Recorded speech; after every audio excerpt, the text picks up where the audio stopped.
Nithyanandam Paramasukhadam Kevalam Jnanamurtim Dvandvatitam Gagana Sadrisham Tattvamasyaadilakshyam Ekam Nityam Vimalam Achalam Sarvadi Sakshibhutam Bhavatitam Triguna-rahitam Sadgurum Tam Namami.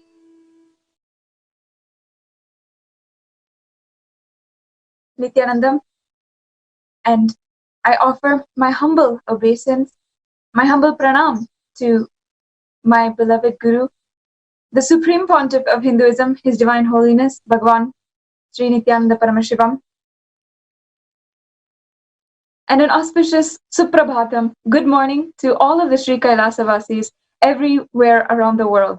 I welcome all of the Sri Mahants, Kotaris, Tanedars, all of the Sarva Parityagis, the Sri Yajamans, and Sarvajñapita Kartas. I welcome all of the NHU graduates, NHU students, and all of the people who are gathered in the Sarvajñapitas, temples, adhinams, temple monastery complexes, Paduka mandirs, satsang centers, and of course, all of the 2 billion Hindus across the world. No matter where you are, no matter which time zone you are in, it is at this time, every single day, this auspicious morning, that we gather from across the world, whether we are waking up in the morning at this time or we are getting ready to go to bed. We all have an alarm that goes on inside of us, a yearning call, a sweet beckoning to join the satsang, and have the divine darshan of Paramashiva. We are all truly so lucky to be alive at this time. No matter the outside circumstances that we might perceive, the economic crisis, the global pandemic, Sri Kailasa Vasis all over the world are celebrating a superconscious breakthrough, the greatest happening on planet Earth, the happening of Bhagavan Paramashiva, who happened time and again on planet Earth, continuously, and now at this time of need has happened for all of us, for the entire humanity, and for each and every one of us, singularly, exclusively, again, and is continuing to serve each and every one of us every single day through this satsang. Satsang is the time that all of us join together and are coming together to relish, to soak in the divine revelations from Paramashiva, to align ourselves back to the ultimate goal, and to remind ourselves of what we have taken this birth for, what is our purpose in our lives, and what is the purpose for lifetimes, what is their life's purpose. Our consciousness is bound to evolve.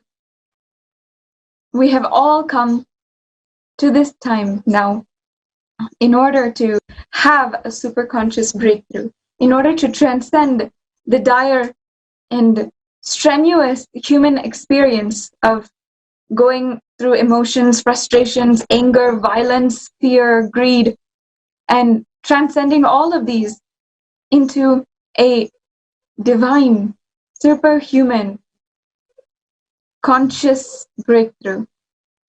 Across the world, thousands of people call ourselves Sri Kailasa Vasis, residents, members, citizens of the only and greatest Hindu nation and the enlightened civilization, a civilization dedicated to protecting Hinduism and protecting the entire humanity as we proceed from a extremely dire age to the new age, new world order.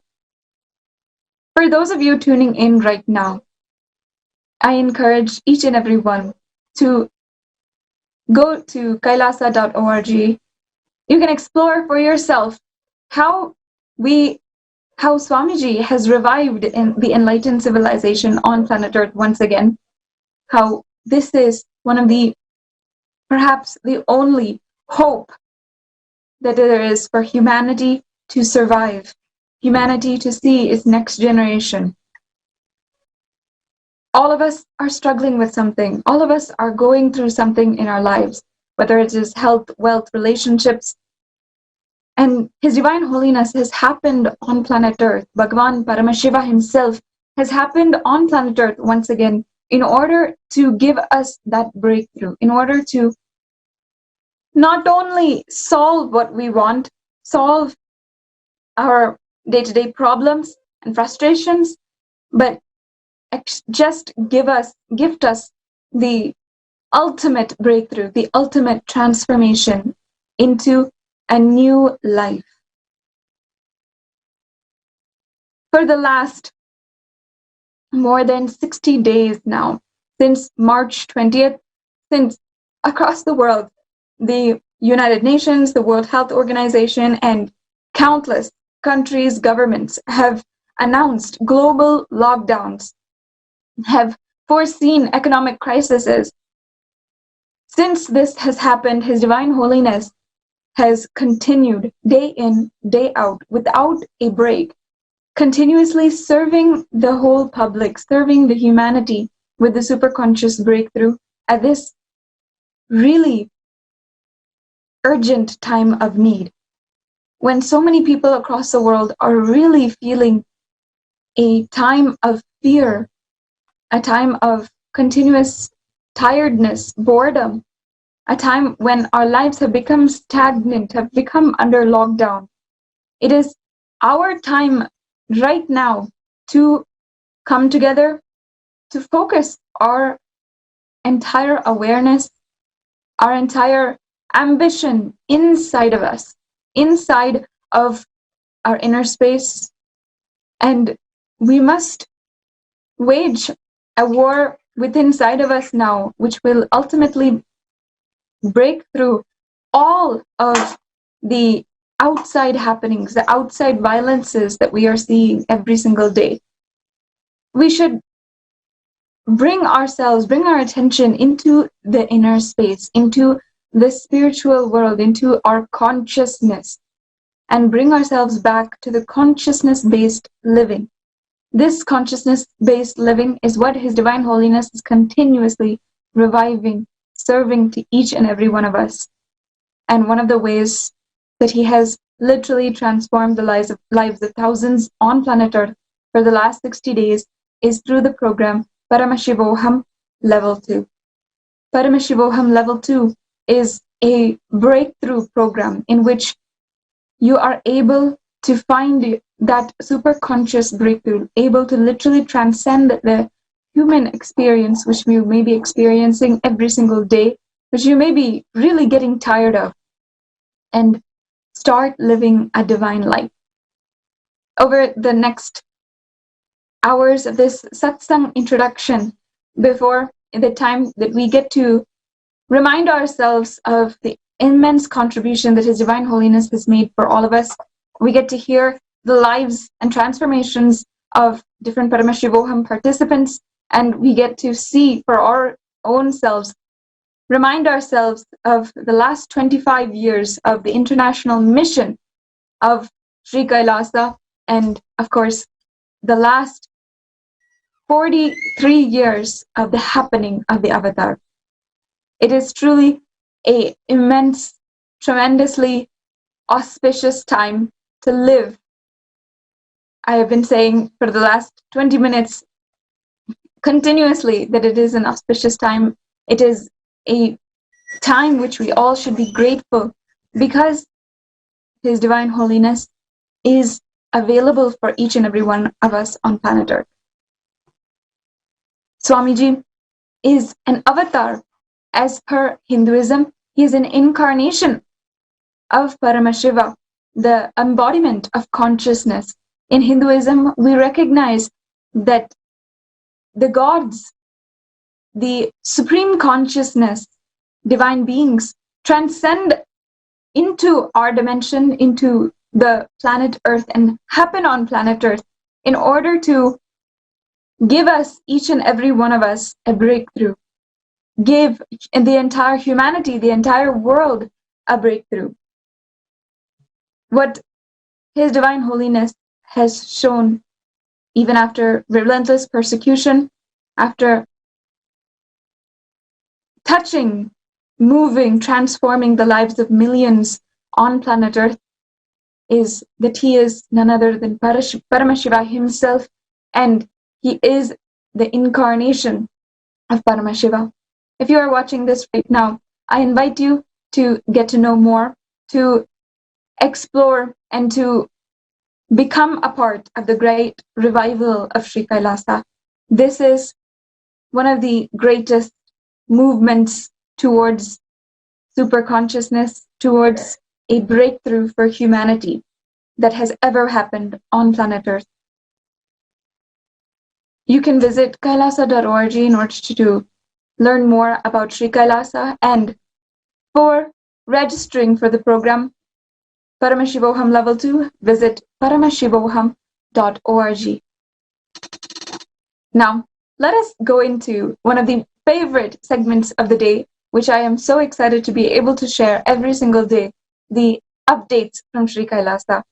Around the world, with thousands of spiritual embassies, with Sarvagnapitas, Adhinams, with Sri Kailasavasis, with millions of people, continuously there are happenings every single day that make our life so exciting and remind us of the immense contribution, the tireless work of His Divine Holiness, the amount of sacrifice that He does, that He continues to make in order for all of us to experience a superconscious breakthrough.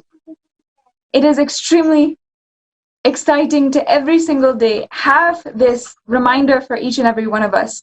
If you are inspired by the updates, the Sri Kailasa updates, I encourage you to sign up to become a Sri Kailasavasi. You can become a part of this great movement by going to nithyanandahinduuniversity.org/daily-satsang. In this link, you can select the option in order to become a Sri Kailasavasi. And in this option, you will be made a part of Sri Kailasa, a part of the global movement and the digital nation. The largest nation on planet Earth, of course, is the internet, and the ecosystem Swamiji is building on the internet is extremely important.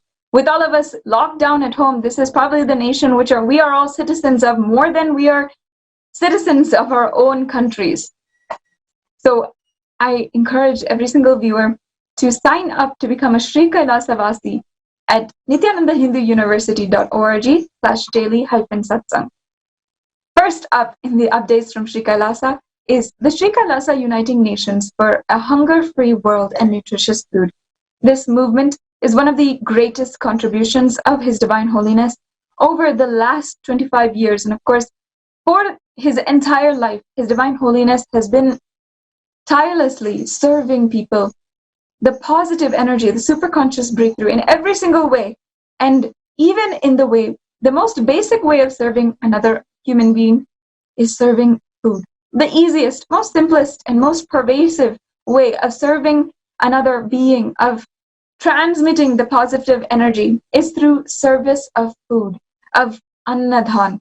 Annadhan is a exclusive tradition from Hinduism, originating from Sanatana Hindu Dharma, and we have continuously been serving annadhan, especially in this time of a global lockdown, where so many families, so many people are not able to feed themselves and not able to feed their families, attend to their families, and are suddenly facing a situation where they're not able to be, not able to attend, not able to take care of themselves or their families, because governments have been in lockdown. So many people who are dependent on daily wages, and there are different stratas of society, we all know.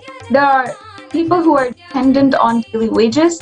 There are people who are continuously working and getting their daily salary, and that is the money that they use in order to feed their families, feed themselves. And then there's also homeless people who are across the world, dependent on others, dependent on institutions in order to make, in order to feed them, in order to give them shelter, medical care, and whatnot. And of course, in many ways, the institutions and the government have themselves failed these people, and that's what ended up in these situations. And of course, as you are seeing in these photos, there's another strata, another group of endangered people who are the sadhus, the Hindu monks and sannyasis of Hinduism, who have taken up the life of sannyas, who are dedicatedly taken up the life in order to make a superconscious breakthrough happen in their lives. And in that way, they are bringing a superconscious breakthrough to the entire humanity. As Swamiji says, one sadhu, one person who is making it a priority, has dedicated their entire lives to a superconscious breakthrough, is worth 100 times, is doing more contribution than any CEO, any doctor that may be out there. If you may not understand this at first, but if you see the amount of work, the amount of contribution that comes just from one sadhu who is keeping up the tradition, the lineage of sannyasis from Sanatana Hindu Dharma, you'll understand that what he is saying is exactly the truth. Arunachala Sarvajna Peetam, the Nithyananda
next update from Sri Kailasa.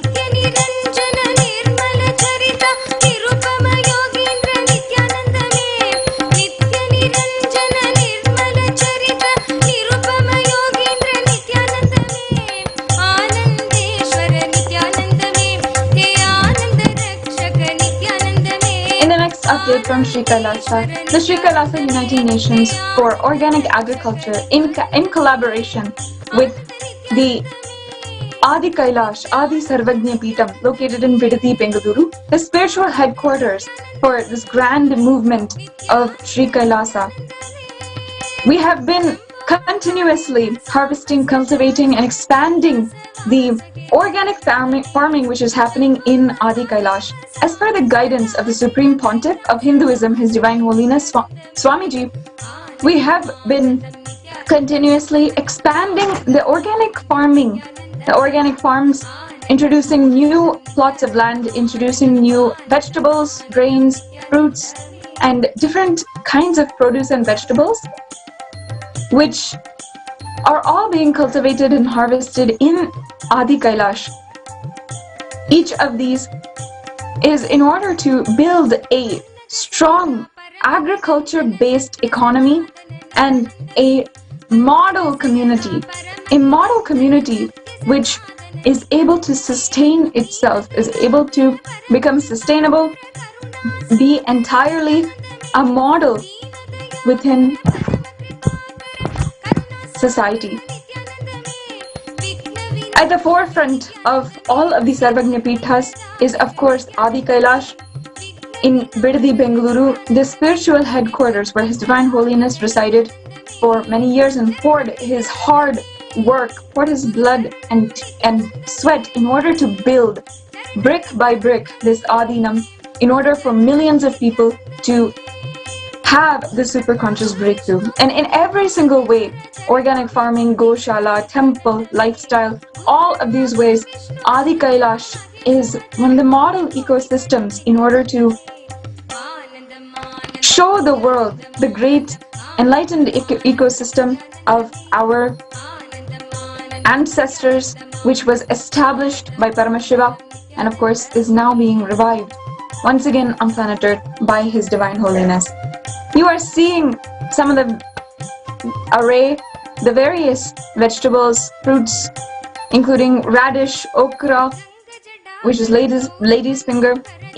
All of these vegetables, produce, grains, fruits, and even the flowers are established are grown and cultivated in this land in order to first serve with gratitude to Paramashiva himself, and then are offered and cooked for Paramashiva himself, and then are given as prasada to all of the people, all of the residents of Adi Kailash. And as it is summertime in Adi Kailash, all of the animals, wildlife, and all the beings around Adi Kailash are also enjoying the presence, as you're able to see in the photos. The presence and energy of Paramashiva is literally radiant in Adi Kailash. Next, in another update from Sri Kailasa, the Sri Kailasa Uniting Nations for Ancient Scriptures and Knowledge in collaboration with the Nithyananda Satsang.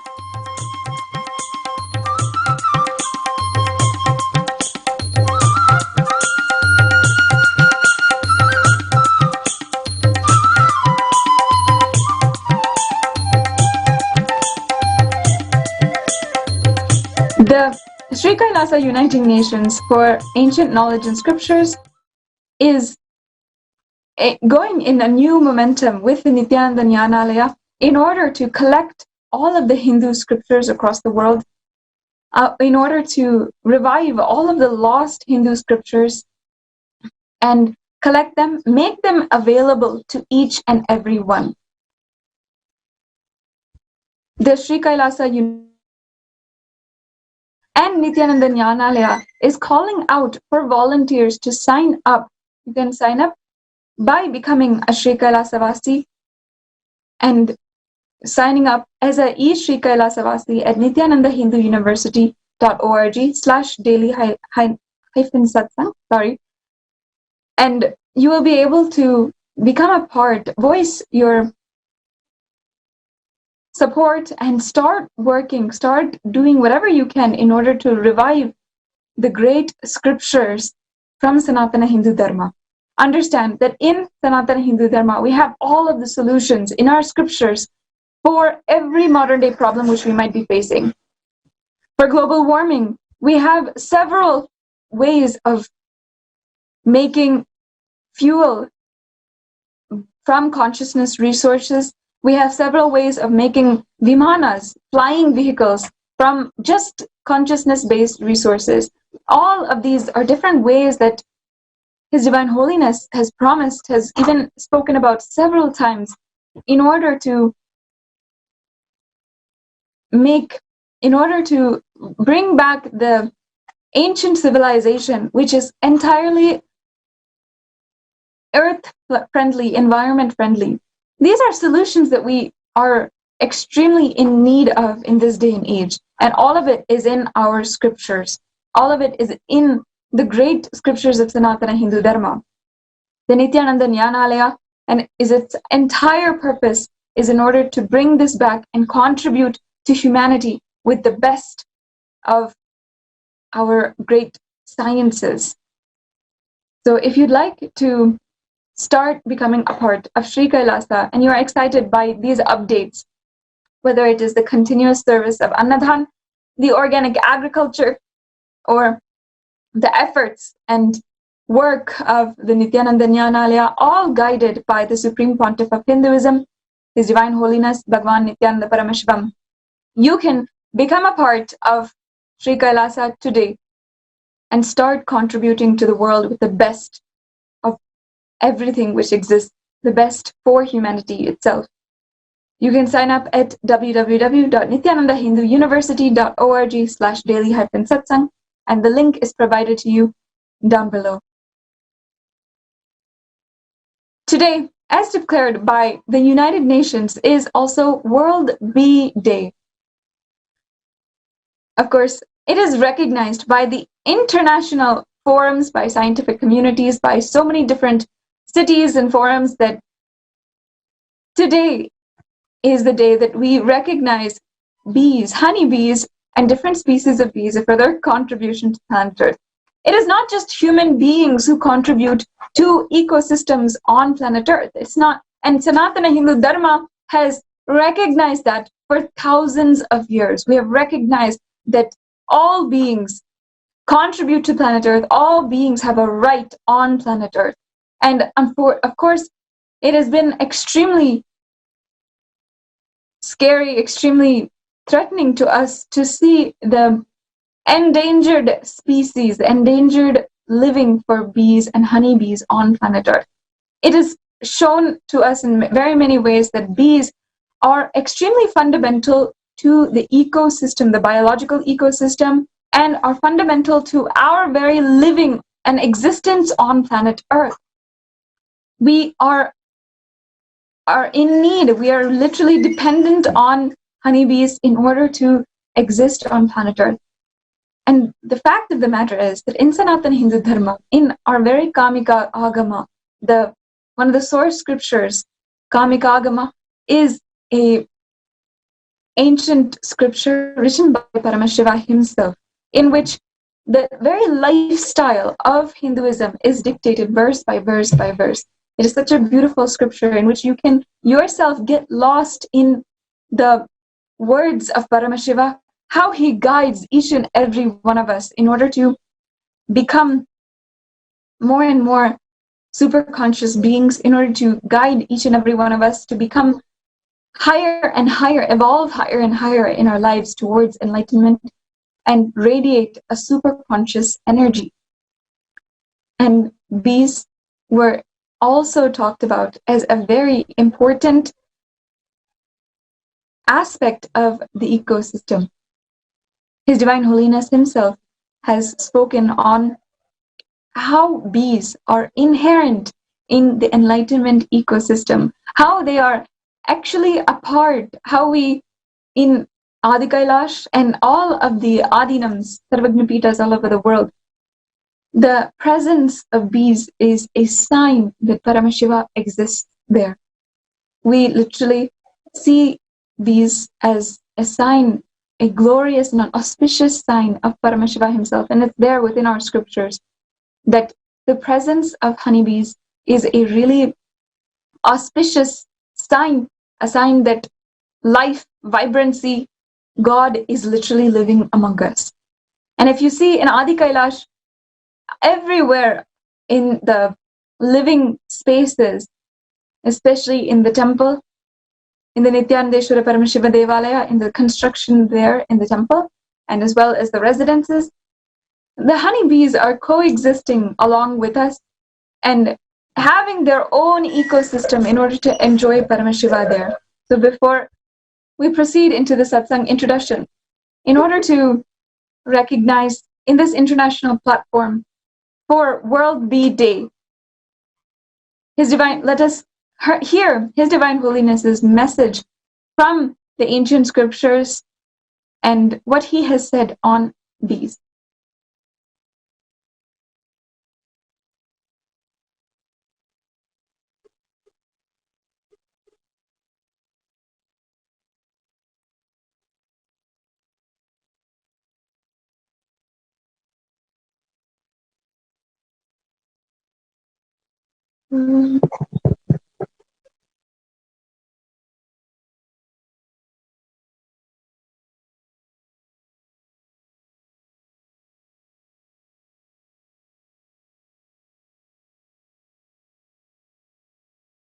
Extraordinary lifestyle.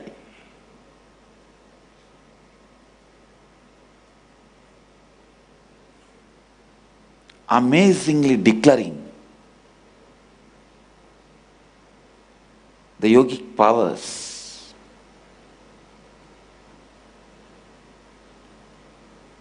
Living the powers of Mahadeva, radiating the powers of Mahadeva. I feel I don't want to say anything about Arunachala because Mahadeva never tolerates. When Madurai was burnt, he kept quiet. Even Meenakshi did not bother. But when one saint was even about to curse Tiruvannamalai, Mahadeva just came and held the neck. Hey, my city, you can't do anything. You should not do anything. So I don't want to tell anything about Tiruvannamalai. I feel this generation looks so poor without that 50 of them. Without that 50 of them, this generation looks so poor. I told Mahadeva, it's now my responsibility to put again at least few hundred people as a garland to you who are in the same state of those 50. I'll do it. I'll do it.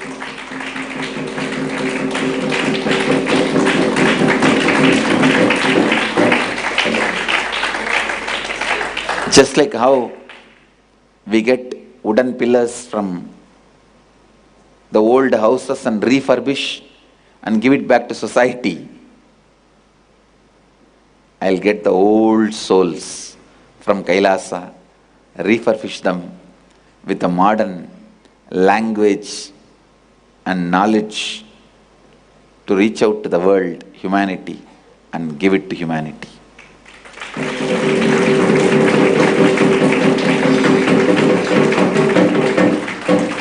No, I really felt without that 50 people, humanity is so poor. It doesn't know the possibilities.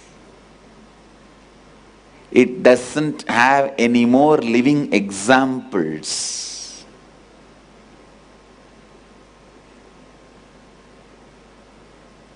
by living as an example the things Ram Sarat Kumar used to teach. The Soraka Swami, Mauna Swami, Annamala Swami, Thinnai Swami, Sadhuvom, Kuppammal, Isaki Swami, Raghupati Yogi, all of them just 30 years before. I am not even talking about Ramana Maharshi's generation.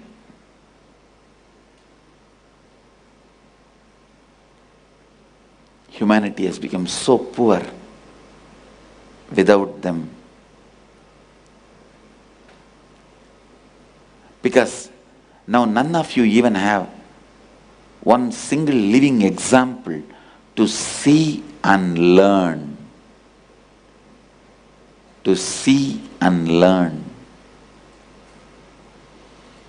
Right concepts about body. Right faith, cognition about mind.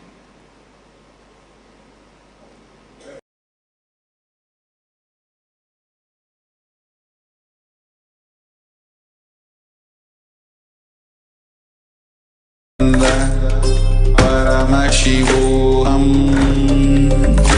Om Nithyananda Paramashivam Om Nithyananda Paramashivam Om Nithyananda Paramashivam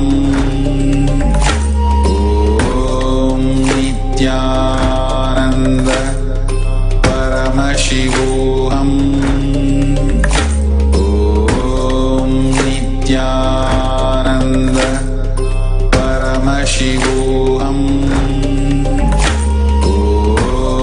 Nithyananda Paramashivam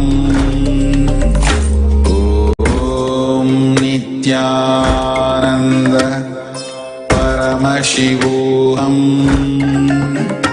Om Nithyananda Paramashivam Om Nithyananda Paramashivam Om Nithyananda Paramashivam Nithyananda Paramashivam Om Nithyananda Paramashivam Om Nithyananda Paramashivam Om Nithyananda Paramashivam Om Nithyananda Paramashivam Om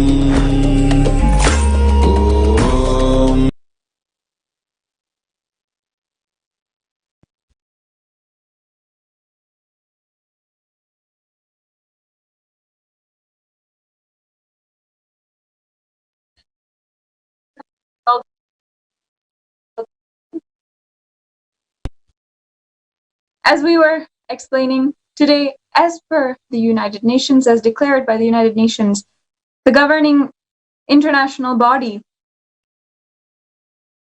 it is World Bee Day, and recognizing the contribution and essence of the life given to planet Earth by bees. His Divine Holiness himself has spoken on how bees have been a pivotal part of the enlightenment ecosystem, and it is told in 60,000-year-old scriptures how that in the very ecosystem where Paramashiva exists, one of the greatest signs is that in that space a bee will live. Bees will make their nest, bees will make their honeycomb. And in fact, His Divine Holiness has made this as one of the signs of an enlightenment ecosystem. In Adi Kailash, everyone who knows, everyone who has been in Adi Kailash, who has lived there, who are residents there, we'll all understand, we all know, because we have seen how these bees will make nests in front of our own home, in front of our own residence, and in the temples. And the thing is, they'll continuously build. For the last 4 years of my being an Adinavasi, a Sri Kailasavasi, in the Adi Kailash, I myself have seen how the bees are making nests right in front of Paramashiva, huge honeycombs, and they do not ever disturb another human being. They don't disturb us. They don't do anything in order to attack or impede in our daily lifestyle, but they will go on living in that ecosystem, living in our ecosystem, which Swamiji has created for all of us. Their nonviolence, their continuous contribution to humanity has shown us that literally we are existing in the same presence of Paramashiva. It's recognized by scientific communities, by so many different communities across the world, that bees and their presence, their contribution to the ecosystem, the biological ecosystem around, is extremely pivotal. And His Divine Holiness has recognized that, and not only that, he has shown to us that it is in Hinduism, Sanatana Hindu Dharma, that we have continuously seen that as the truth, and we have seen the extreme importance of bees. So on this day of World Bee Day, it is important for all of us, all Sri Kailasavasis, also to remember that in the space of Paramashiva, in the space of where Paramashiva exists, where his energy is literally living and his presence is there, across the world in all Nithyananda Sabha, which has been energized, we know that the presence of bees is a sign that Paramashiva is literally existing there. Just like how in Adi Kailash we have so many honeycombs, so many places where the ecosystem has shown us a lively, vibrant, biodiverse ecosystem. This is what Swamiji is building across the world in so many different places. Yeah, across the world, this place where there's absolutely no pollution in the air, there's absolutely no pollution in the water, there's no pollution in the land. All of these are extremely rare nowadays. But unfortunately, it is extremely important for all of us to come back to that society, to come back to that lifestyle where it is absolutely toxin and chemical free. Unfortunately, our lifestyle, the pollution, the amount of poison that we are literally spewing from the factories, from the vehicles that we drive, and also from the content, the media that we put out there, it is extremely harmful for society. On this day, we are celebrating Earth, we are celebrating biodiversity on planet Earth, and we are celebrating the need and existence of other species, not just ourselves, not just human beings. As His Divine Holiness, the Supreme Pontiff of Hinduism, has himself guided, human beings must realize that it's not just human beings. The planet Earth is not just for human beings, and it's not just human beings whom we should think about ourselves only all the time. We must start understanding, acting that planet Earth is not just for human beings, it is for all beings on planet Earth. And as the supreme forefront of advocates for vegetarianism, for veganism, for non-violence against all beings, His Divine Holiness is also, of course, at the forefront of, as an advocate for all environments, for bringing healthy environments and ecosystems across the world. And he has continuously brought that for each and every one of us. He is continuously trying for each and every one of us to experience and start reviving Sri Kailasa within inside of ourselves and around us. By bringing spiritual truths into our lives, by helping us, guiding us without any fail to achieve a perpetual state of completion and fulfillment inside of ourselves.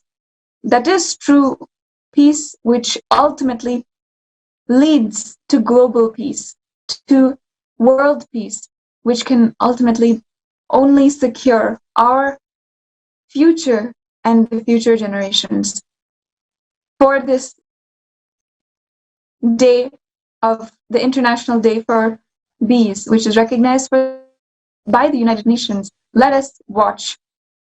Now let us watch what His Divine Holiness has said regarding how Kamika Agama has literally given us the secret for the existence of bees and their contribution, their existence in an ecosystem.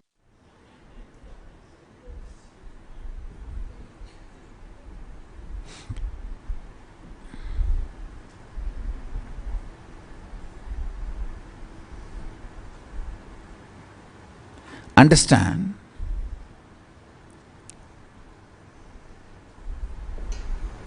Mahadeva says in Kamikagama, a village should have naturally formed honeycombs. The drainage, hen, duck should drink that water and survive. I was thinking, what is the meaning of all that? If the drainage water drunk by ducks and hen and they survive, means the whole thing is organic. There is no chemical in that. In your cooking, in your day-to-day living.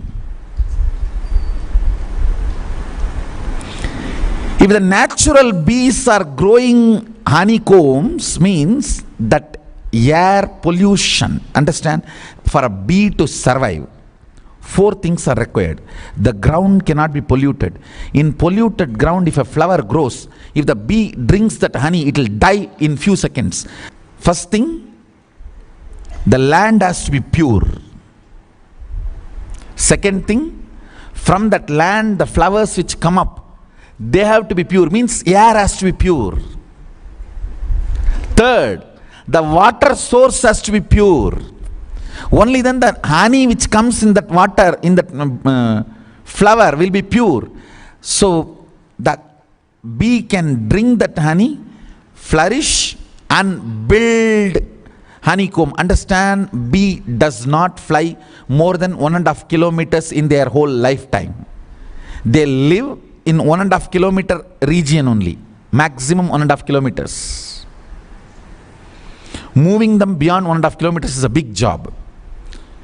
It's almost like they lose their balance if they fly continuously more than 1.5 kilometers. So within 1.5 kilometers only they will settle down.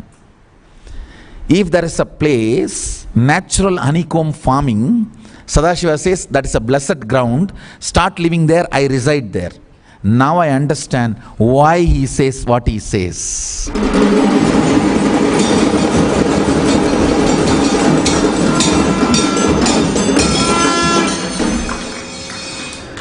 Look around our campus and count how many natural beecombs, honeycombs.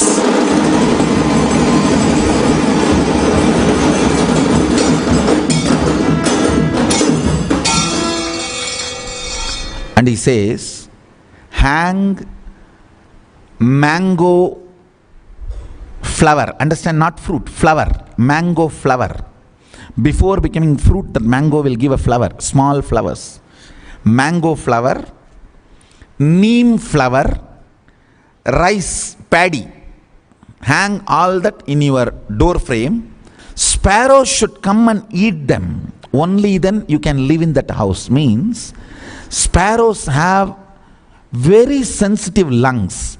If the air pollution level in that area is very pure, only then the sparrows will come and live there, survive there. If the sparrows are not living or chirping, that place, air pollution is not conducive for human lungs to breathe. Go to all cities, show me a single sparrow in Chennai or Bengaluru inside. Single sparrow. Forget about Delhi. Delhi, even you cannot survive. No, Delhi, actually you have to develop a new lung to survive.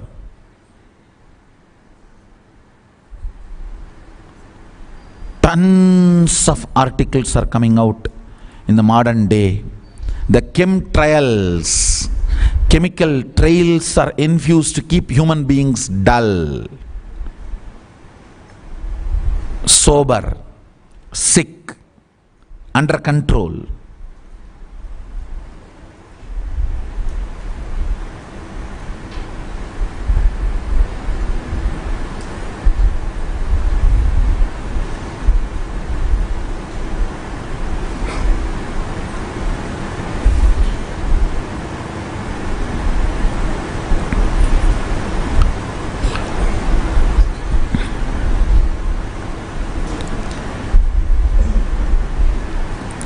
Every ingredient needed to build the subtle grooves of power manifestation in you will be revived alive at the feet of the master. That is why if you want enlightenment and power manifestation, you have to be in the Vatavarana of the master's feet.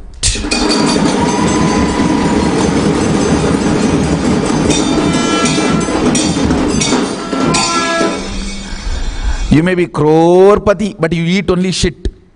Understand? Now I am very straight. You may have 10,000 crore wealth, but in the plate only shit. What is the use then? You have 10,000 crore.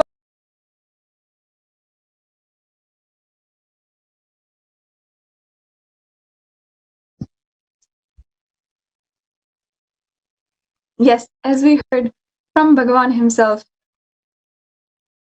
on this day of World Bee Day, let us remember how Sanatana Hindu Dharma is continuously, every single way, every single day in Sri Kailasa, we are completely inclusive.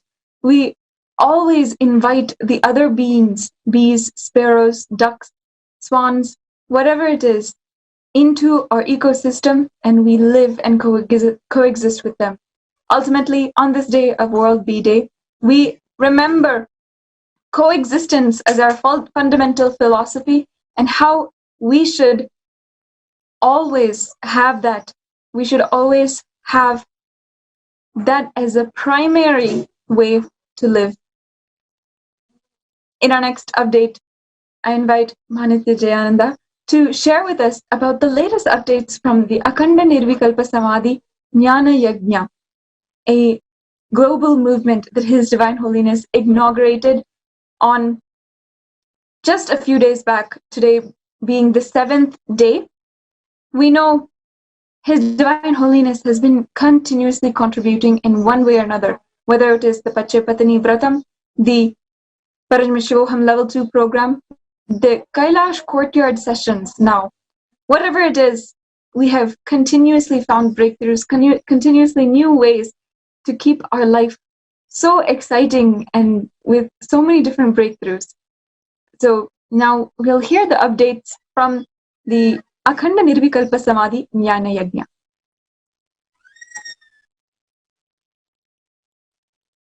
On the 13th of May, 2020, which is just about 7 days ago, His Divine Holiness the Supreme Pontiff, Nithyananda Paramashivam, our beloved Swamiji, inaugurated this global movement of perpetual unclutching the Akhanda Nirvikalpa Samadhi Jnana Yajna. We have just successfully completed the 7th day. Over 6 days, the update from the 6th day of the Nirvikalpa Samadhi Jnana Yajna was that 1,249 people joined us from over all around the world, from various different countries, from 50 different countries, and collectively contributed to 87,430 peace minutes. What are these peace minutes? Swamiji beautifully explains that how in the Hindu Shastras it is taught to us that we are collective consciousness. We all are one. That science of Advaita, the science of oneness. And hence, every minute that you spend in meditation, that you spend on evolving your consciousness and raising the frequency of your consciousness, that impact is not just for you, but also impact the world, the community around you, the people around you. There are multiple scientific studies that have proven the impact of our thoughts, our emotions on other beings, on other people.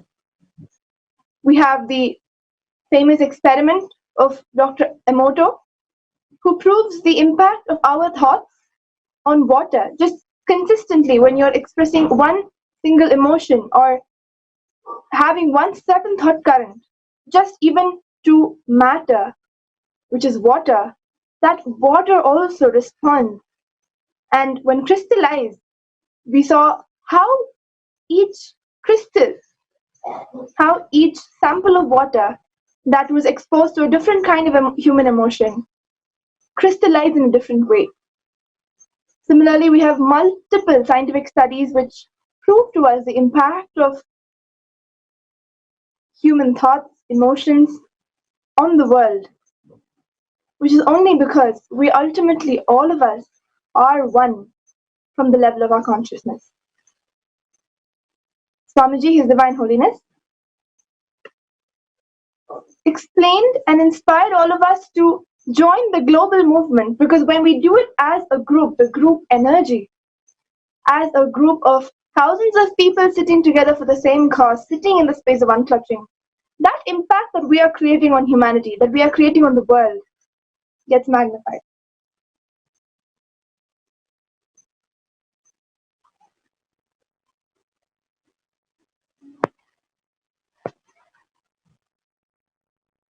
Paramashiva's direct message from Kailasa. Absolute unclutching is the extremely enlightening fuel for your life. Understand? Fundamentally, your consciousness. What excites you, what triggers you into action, what makes you fully alive, awakened, that is your resource, your fuel. Listen, your fuel.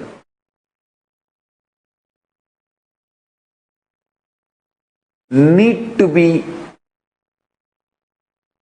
right and pure. Please listen.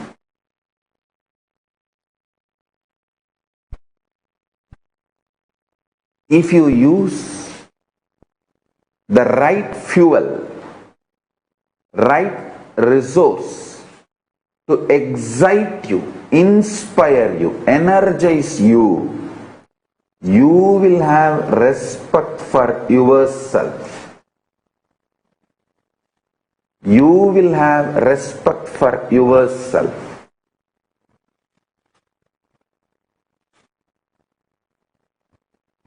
I tell you.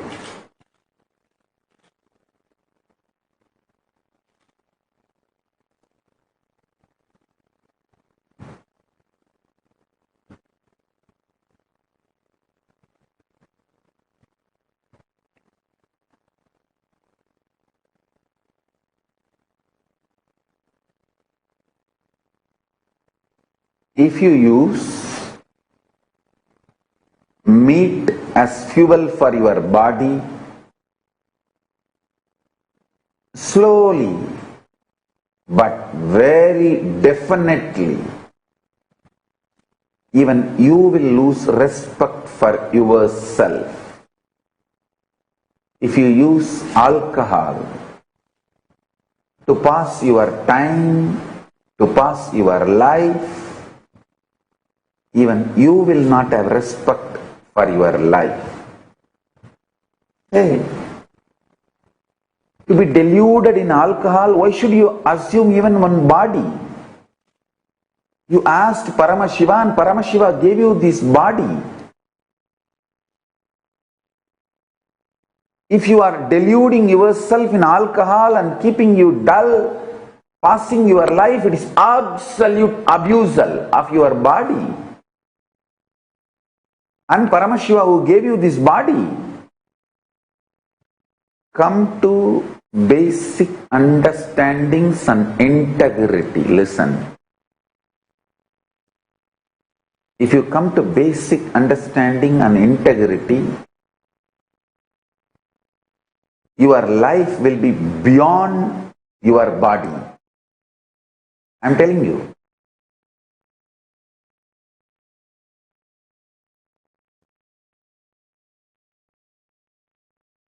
Sri Chidambara and Ma Premaya in Dubai, their father passed away. But every day he is sitting in the room for the satsang.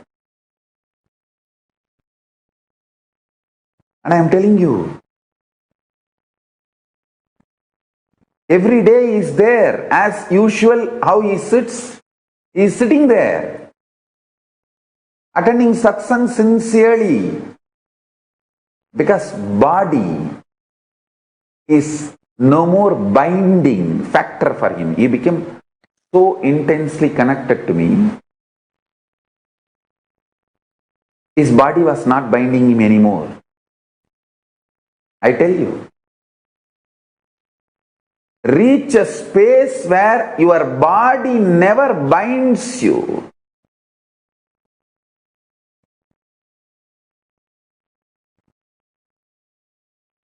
Body should not be binding you.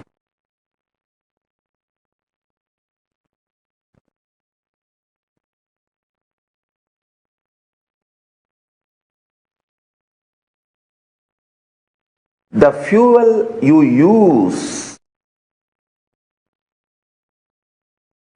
decides your future.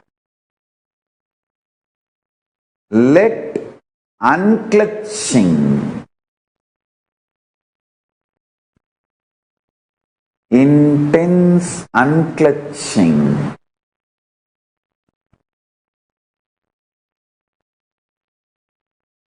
be the fuel for your consciousness. Listen to every statement I am uttering.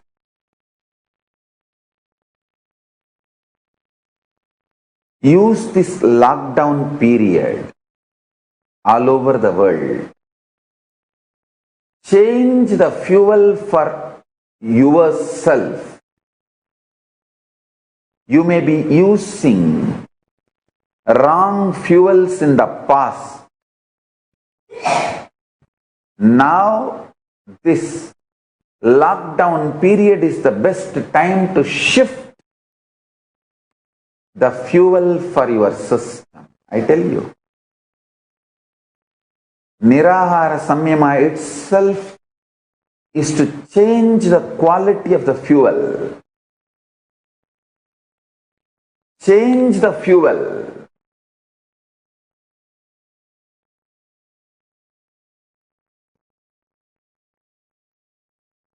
I want you to know, if you feed right fuel to your consciousness, that will naturally manifest as powers, health, energy, strategy. intensity, wealth, enlightenment, all the auspiciousness. All you need to do is change the fuel for your conscious prana, for your conscious.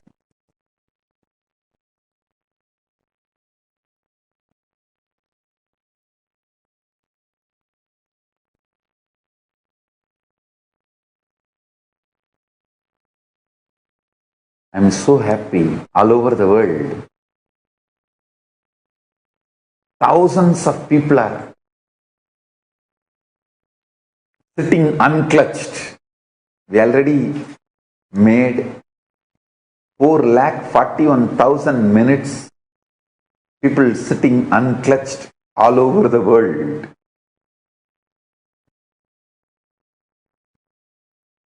We need to reach out to every individual and make every individual understand unclutching should be. Unclutching should be your source, resource and fuel. Your source, resource and fuel.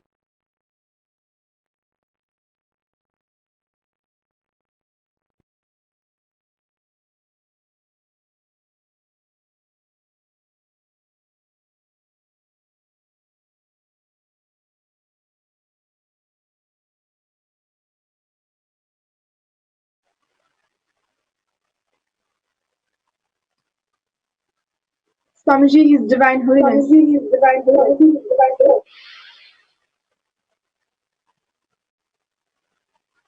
Sorry for the technical glitch. In the video that we just watched, from a very recent satsang that Swamiji addressed the global audience on what we should make as our fuel for our life, what we should make as our resource, what are we running for? Based on what are we running in our life? There are so many of us who are driven, who are running based on the greed for money, some of us for relationships, some of us are driven to maintain and have good health. Beyond all this, Swamiji clearly tells us that we have to align and make unclutching as the fuel for our lives. It is not that we give up on health, wealth, relationships, everything else, but unless you make unclutching as your fuel, everything else is perishable, and everything else you will see when that changes in your life, then your whole life will be shaken. Unless you make unclutching as your foundation, then you will be living in that state of eternal bliss, that space of Advaita, enlightenment that Swamiji speaks about. I would quickly like to narrate one of the stories that Swamiji himself tells all of us during one of his sessions. When Swamiji had an interaction with his Diksha Guru, Swami Ranganathanandaji from the Ramakrishna Mission. And this story will help us understand how important it is for us to make unclutching as our fuel, as our only fuel in our life. So, when Ranganathanandaji was the vice president of the Ramakrishna Mission, and Swamiji, during his wandering days, was living in the Ramakrishna Mission, there was once an interaction where Ranganathanandaji was not doing very well. He was sick, and the status of his health was very fragile. And even then, he was just not even able to eat much, not able to keep up himself. But he was in such a state of peace with himself, so blissful with whatever he was able to do, just within himself. And there was once a question that was asked to him as to why several other old sadhus, old brahmacharis, of the Mat who were living in the Arogya Bhavan of Ramakrishna Mat were more indulging into arguments, were being frustrated, were getting angry. They were not able to handle themselves and establish themselves into that state of just peace and unclutching. And when asked as to why that was so, beautifully Swami explained that when you are young, if you have built your excitement based on the level of, let's say, reading scriptures, then once your eyes give up, once your eyes stop functioning properly, then you will not be able to cope up or handle yourself.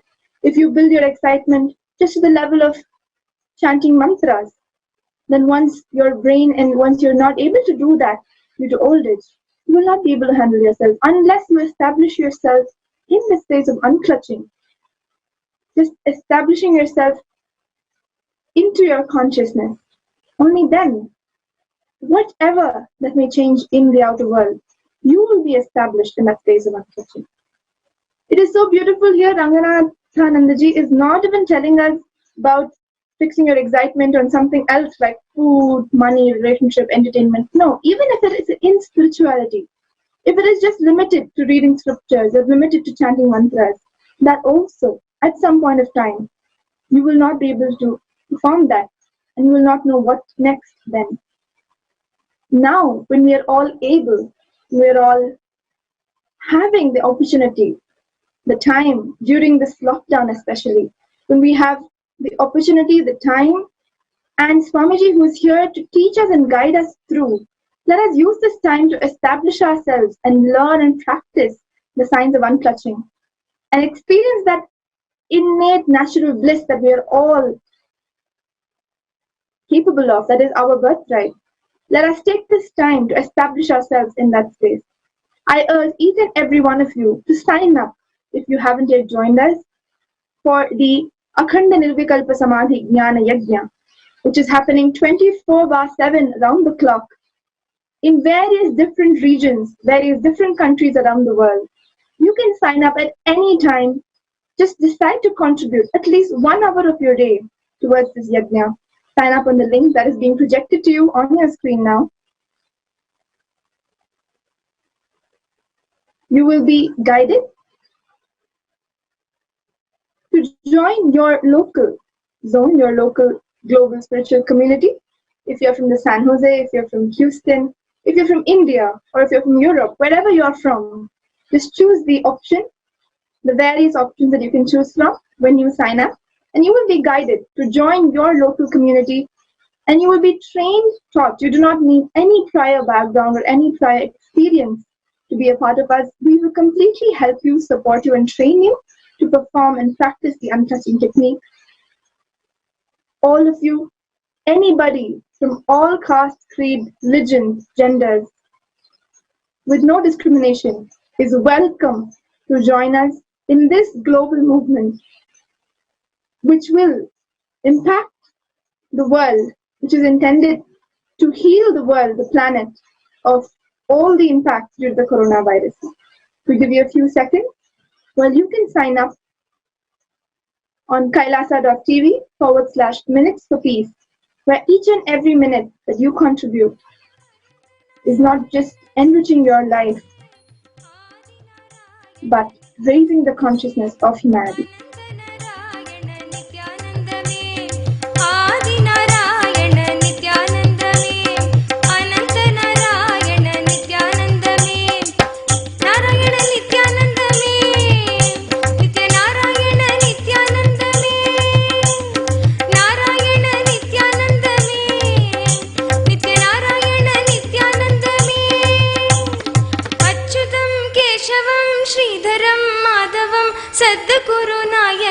Nithyanandame Achyutam Keshavam Sridharam Madhavam Satguru Nayakam Nithyanandame Anandam Anandam Nithyanandam. If you are joining us as a viewer from all across the world, no matter where you're or which background, you can contribute, you can start contributing for the super conscious breakthrough of the world by working on yourself, by doing this breakthrough for yourself, doing the unclutching.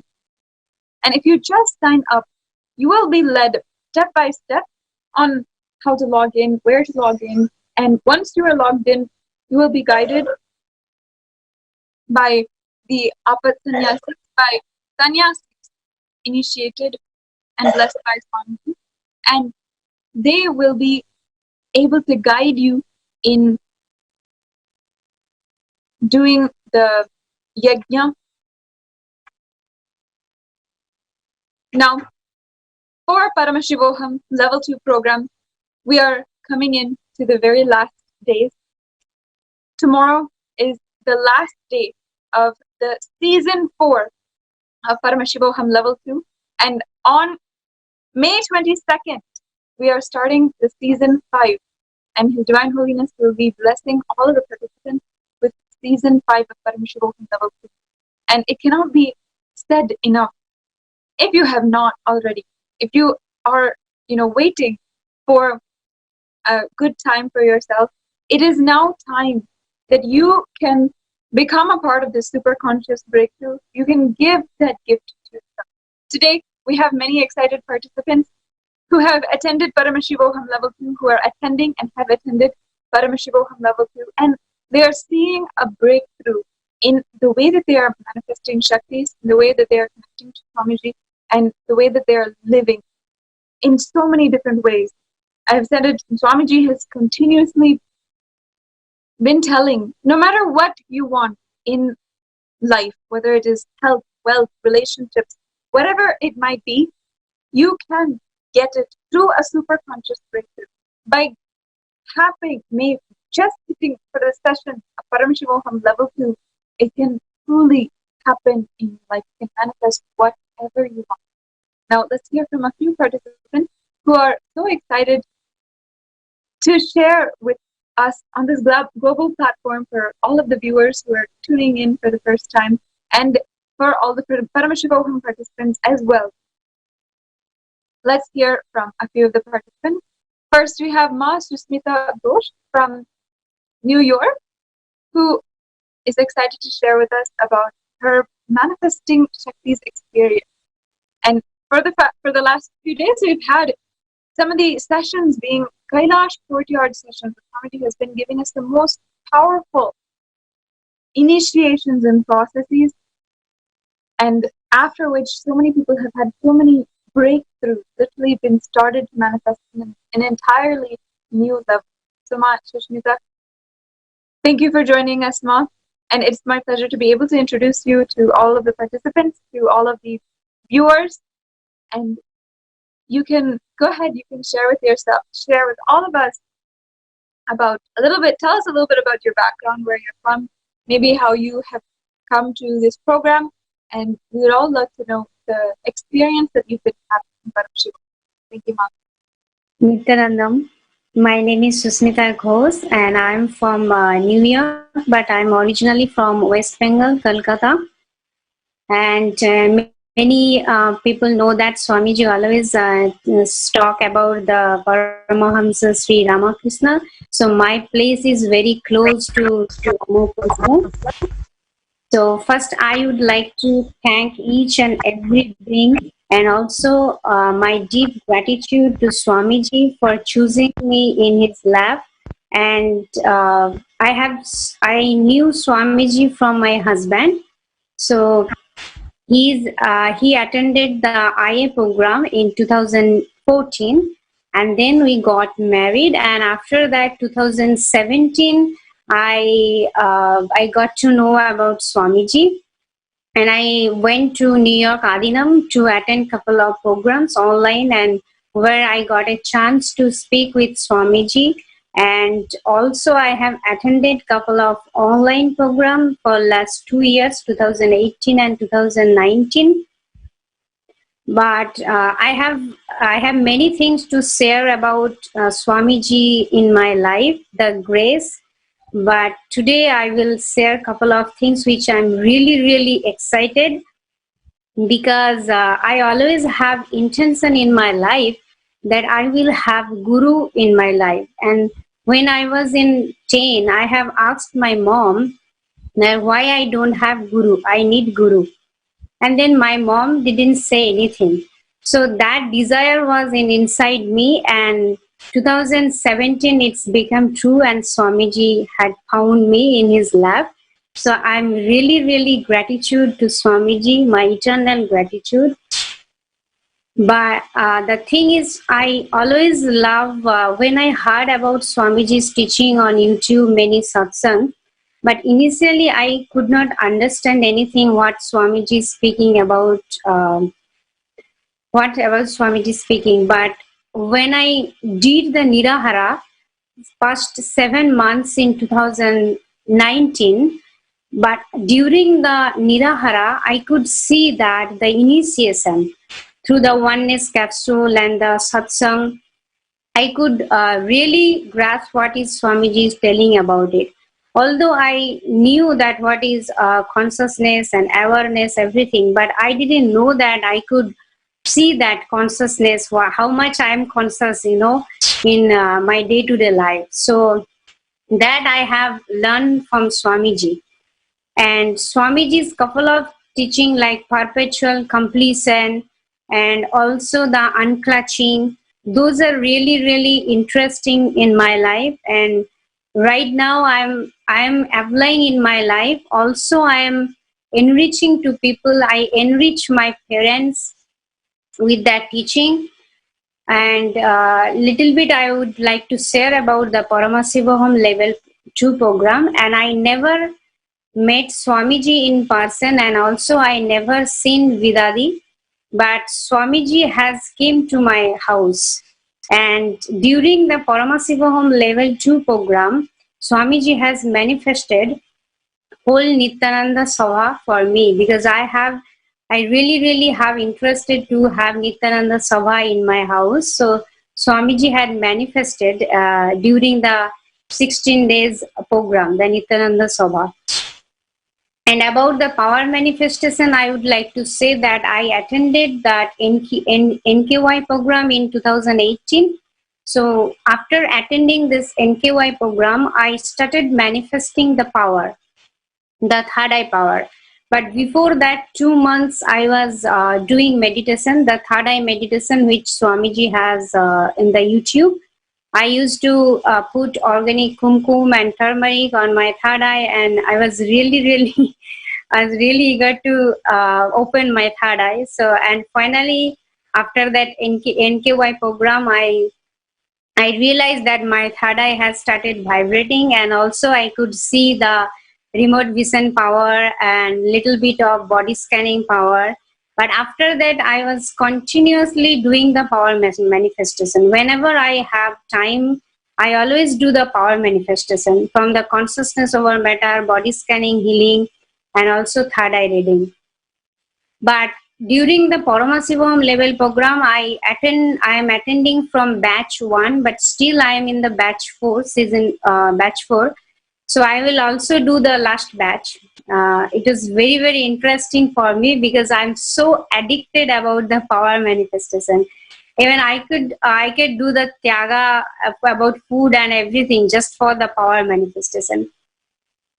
So Paramashivam level program, after attending the batch 1, 2, 3, I could see that I'm more active than I was earlier, and also the intense of power manifestation.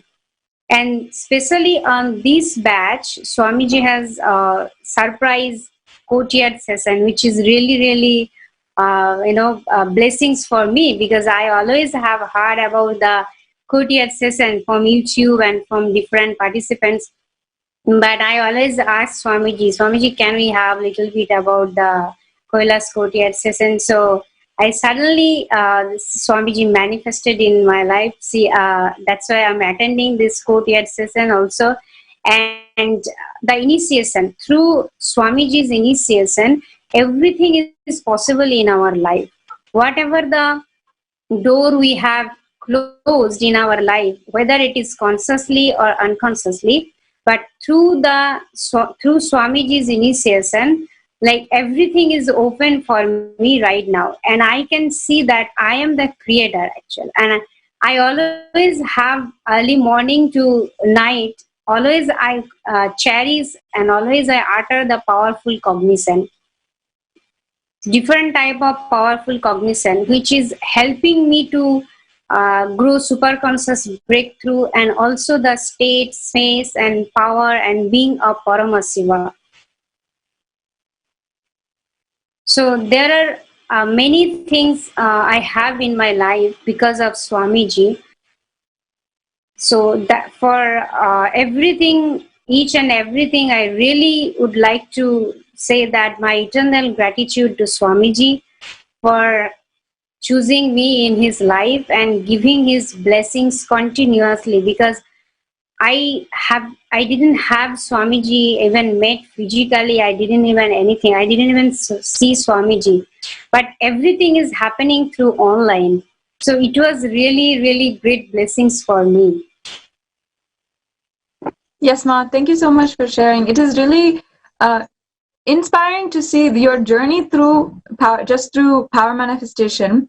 I'd like to ask you maybe one follow-up question. See, there's many people who are completely new, who just know Swamiji for the last 4 months, or who just know Swamiji, since just a few months. They've just come for the program and they're starting out. For someone, you say that you're have manifested powers, and you've had success, and you're finding such a passion in it. Can you tell a little bit for all the people, maybe some participants, maybe some people who are viewing, what is something that you might tell them about how to keep the enthusiasm alive? Sometimes they might not be able to manifest. Sometimes they might not be able to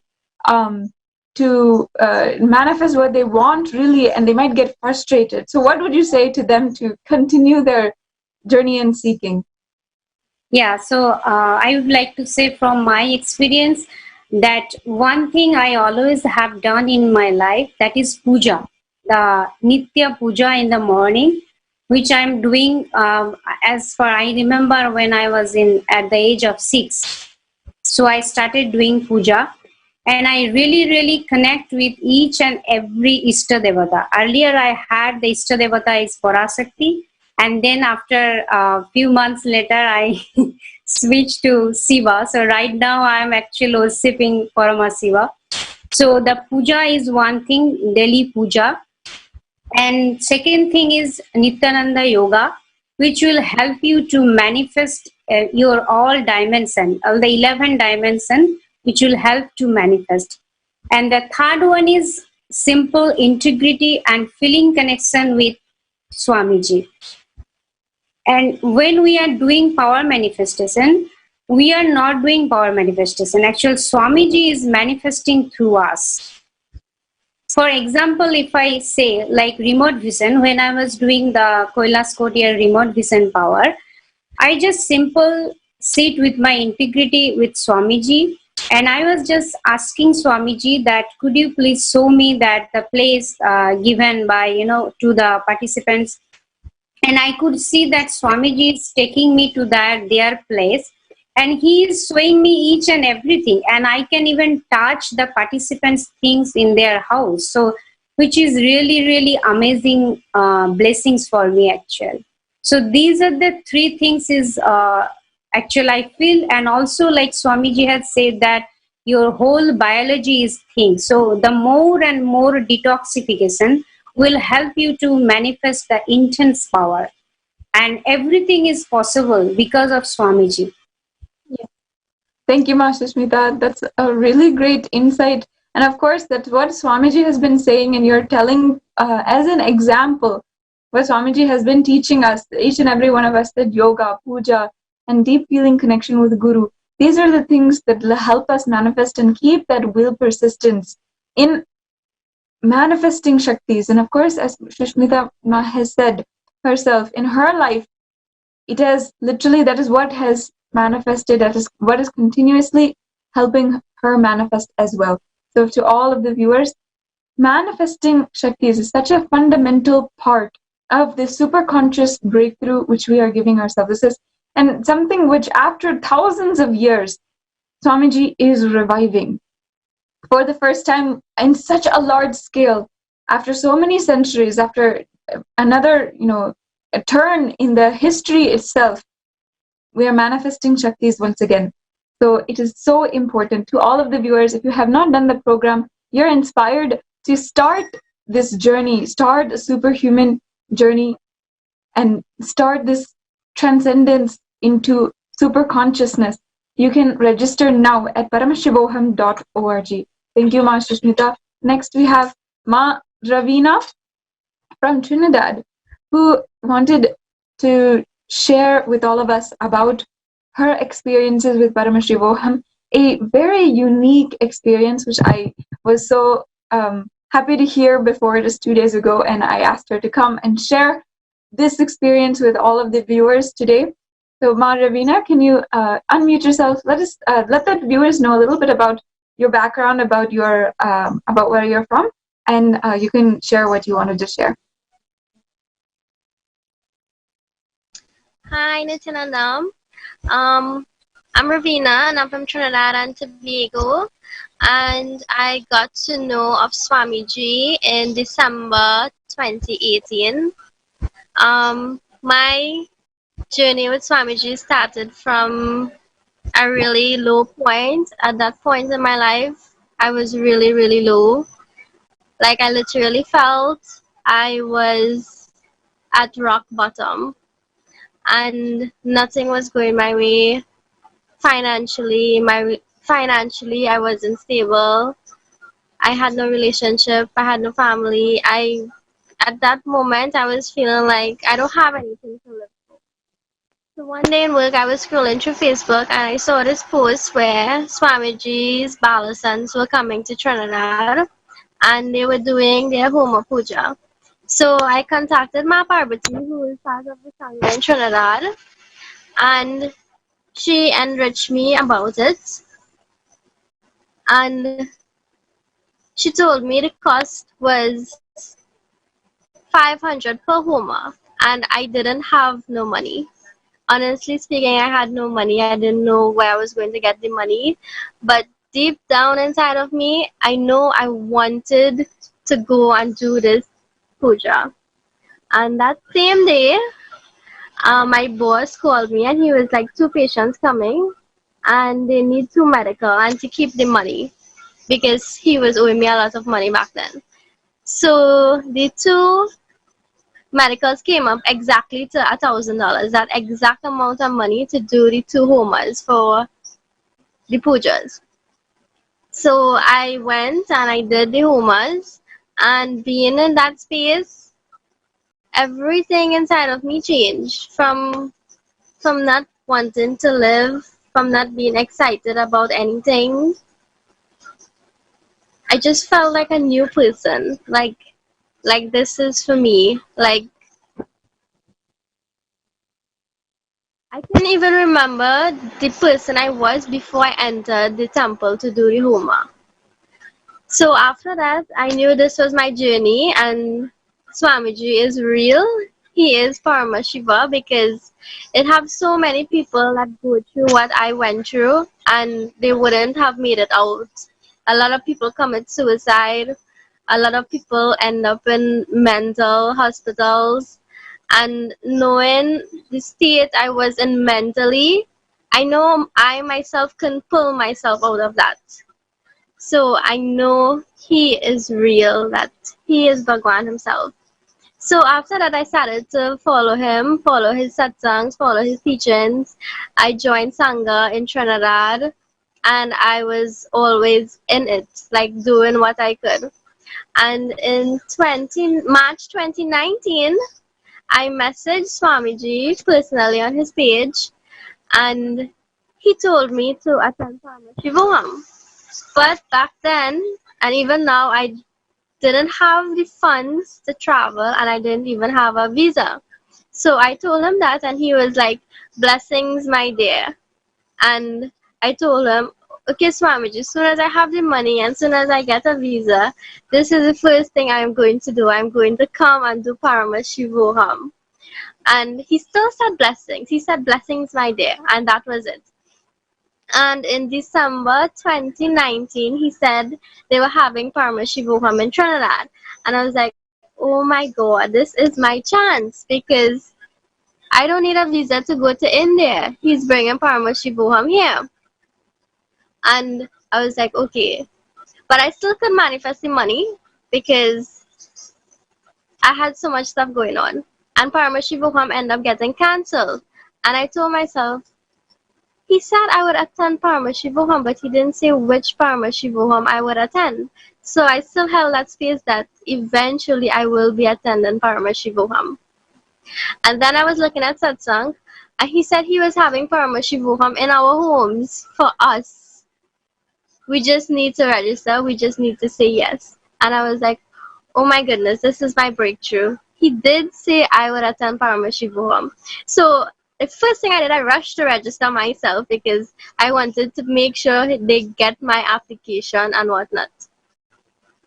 So that was my beginning sharing about my journey with Swamiji, and now I would like to share my special Paramashivam experience. Well, one of it because I had so many. So this one was darshan from Kala Bhairava. Before the darshan from Kala Bhairava, we had to do Guru Puja and Shiva Puja to prepare ourselves for the darshan. I did not take the initiation to do the Shiva Puja, but they said we could still listen and meditate upon it. So while listening, my crown chakra started to vibrate so powerfully, and I couldn't believe that that was happening because I didn't take the initiation and I wasn't even performing the puja. And I told myself, if I could get this powerful vibration and this powerful click and I haven't even taken the initiation, imagine how it would have been like if I had actually taken it. Like how much more I could experience. So we did all that, and we said to prepare a tray with sacred ash or cinder or basma or sandalwood paste. So I set out a tray for to receive Kala Bhairava's darshan. And at the end of the darshan, I actually saw his footprints where he came here into my room to give physical darshan to me. And I was in total shock because I know a lot of other people around the world is doing the same thing. And I was so excited while the darshan was going on just to check after to see, I wonder if he visited me. Like, I just wanted him to be here. And after the darshan, my entire room was smelling so sweet, like sweet flowers. And I instantly knew that he was here. So when I checked the tray with the ash, I actually saw the footprints and I couldn't believe myself. I was like, he actually came. He came to see me. So I took a picture and I would like to share it for everyone to see.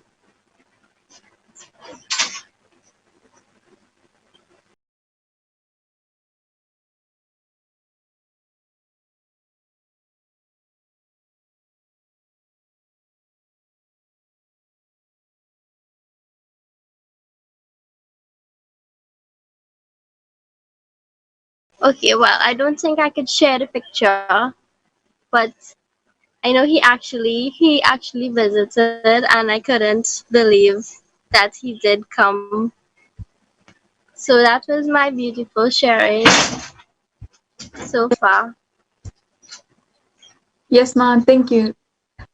See, actually, His Divine Holiness, what Swamiji is giving to us when he does the Bhava Samadhi Darshan, literally those gods, all of those devatas are literally there and they're expressing through him. And it is even more than any words can even describe for each and every one of us. And even now, during the Kailash courtyard sessions as well, how Swamiji is continuously making himself available wherever we are, sitting with us in the Nithyananda Sabha, and he is telling us every single day that he is literally there with us inside that room, inside that Nithyananda Sabha. So any darshan, any time that Paramashiva gives us darshan, he is there with us and he is relaying, transmitting that great super conscious experience. Just as Ma Ravina has shared with us, thousands of people have experienced the same thing, have experienced such a beautiful and life transforming experience through the darshan. Next, we have Sri Paramamayananda from Canada, who wanted to share a experience which he had from Paramashivoham level 2. And he has done this, and he's also very much connected to Swamiji for quite some time now, and also a part of the Akanda Nirvikalpa Samadhi Jnana Yajna. So, Paramamaya, you can go ahead and share with us. Thank you, Ma. So, hi everyone, I'm Paramashivam. About me, how do I came to Swamiji? So, I started in 2019, September, and really, since this time up to now, it's really like my life completely changed, and in many ways, I want to share some. Because I did the Pratiksha Pada Puja to Swamiji, and we had this session with him, which is the Dial Avatar. And this was really completely magical. Like, really, we went there and we talked directly to Swamiji. And I asked him for him to help us, me and my family, to raise our consciousness. And I also asked him to heal many things, and he said, yes, I'm going to take care. One of the things that happened after this is that my two parents, they decided to be vegetarian. They just turned vegetarian after that, like 2 weeks after I asked Swamiji. This really shocked me. I was like, wow. I was really thankful to Swamiji. Like, my parents, they have been eating meat since they are young, since they started eating. And then they just turned vegetarian like this. That's completely unimaginable for me. Unbelievable. And even another time when I moved to another city, I moved to Toronto City to be there in Toronto Adinam. And I took the Living Enlightenment book and I asked Swamiji directly. I asked him, please, Swamiji, bless me for me to go live there. I want really to go live there in Toronto. Then what happened is the same, like 1 day after this, I was already in Toronto and I just started living there. 1 day after, like really magical. This book is really a deity. This Living Enlightenment book is amazing. Yeah. And Swamiji is really changing our lives, really completely making us live really the life that we want, and achieving really, really, really what we want. Because many of the times we think we wanted to have a better job or having financial freedom, or maybe we think we want like more relationships or things like this. But really deep down, what we really want, what really our being is waiting for, is different. Is enlightenment. We are all waiting for this big experience. And in this Paramashivam level 2 program that Swamiji is making available for us, I was blessed really to have glimpses and manifest powers, spiritual powers. So first one I did after the Swamiji's courtyard session, his powerful courtyard session, manifesting powers. I did the blindfold reading. So it was, I think, second time I did it. So in the image, we had some animals there in the forest, in nature with the blue sky, everything. And then I just saw a duck So I saw a duck, and he was in the image actually, and I saw other colors also, like the blue from the sky and the green from the nature. So it really, yeah, I just saw it. I cannot explain it actually. It's just we connect with Swamiji, and then put the blindfold on, and I chant the Mahavakya. Then we connect with Swamiji, and Swamiji makes us manifest like this. It's really amazing. After that, I was able another image also, like in Delhi. It was Delhi city, and all the people walking with a lot of cars. All this movement. I was just like, what I saw, what Swamiji revealed to me was a girl, like a woman in a white dress. And actually, in this image, there was a lot of white colors. Like many cars were white, and many people walking on the street. Also walls. And actually, what was revealed to me was I saw some walls, and I saw this woman in a white dress. So then it was really going with the image, because a lot of white was there, and some people going on in the walls. Many houses were there in this Delhi image. So it really clicked. Yeah. I had also the power of remote vision. The image at that time was a structure, and this structure really was a round structure, blue round structure, and what I saw was really the same shape. For you to know, the same shape, blue shape. So I got it also. So you see, we have the power of that manifested blindfold reading. We have this one, remote vision. So completely amazing. And another day also, I manifested the power of materialization. So I was there. I just, we were asked to connect with Swamiji. So I just sit down and I connect with him, closed my eyes, started chanting the Mahavakya. And then in this beautiful space of Advaita with Swamiji, then I just connected, and I was feeling really blissful. Then I continued. And after this, I checked many ways, many corners of my room where I was. And I was like, okay, I'm not finding anything. Then I was searching. I continued searching. Then when I opened some little thing that I have here, I found it. Inside of it, kumkum. The kumkum had money materialized. So it really just appeared there out of nowhere. And I was really happy. Yeah, it was really amazing. This power, like first time ever I manifested this power materialization. Really a big leap for me. And also I was in, after I manifested this power, actually, just directly after I manifested this kumkum, I had the idea, like I need to manifest wealth. I'm gonna ask Swamiji. So then I had this idea. I just continued to be seated and maintain the space with Swamiji in the space of bliss. And I asked Swamiji inside the space for me to manifest wealth. Like, said, Swamiji, I need some wealth. Please help me. I need some wealth. Swamiji, help, please. Then what happened is Swamiji did it. So Swamiji did it. Yeah. He really helped me. And I'm laughing because really it made me laugh also. So I was there, and okay, after this we continued in the program. This is what I did. But 2 days after this, what happened is I received an email. So I was in my computer actually. I received an email. I said, oh, okay.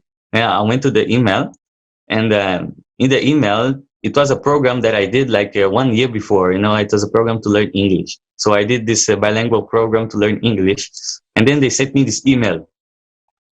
So this email was about them sending me money, like out of nowhere. I was like completely, I did this program, everything was good. They never said anything about sending us money or any refund, anything. And they just send me money like this out of nowhere. And the reason why they written the reason, they have wrote the reason was like inscription. They said inscription, So nothing was there, like really. I asked Swamiji this money 2 days after this money came to me like this. So I was really happy. I said, oh yes, Swamiji, thank you. thanks for listening to me. I was like jumping out of my chair. I was like really, yeah, really amazed. It's really nice.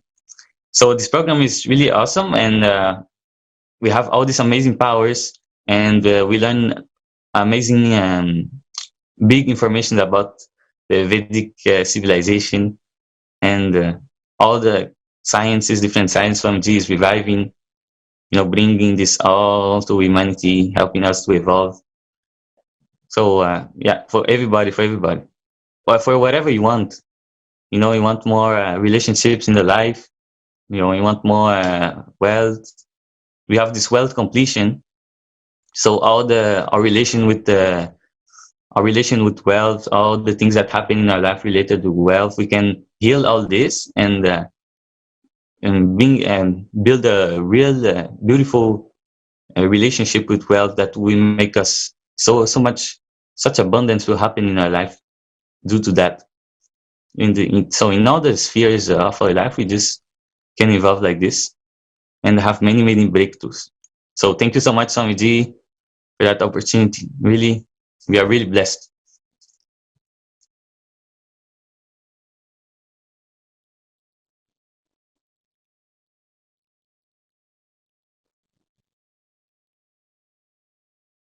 ॐ नित्यानन्द परमशिवोऽहम्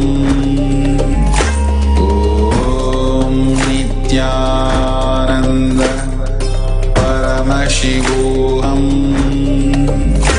ॐ नित्यानन्द परमशिवोऽहम् नित्यानन्द परमशिवोऽहम्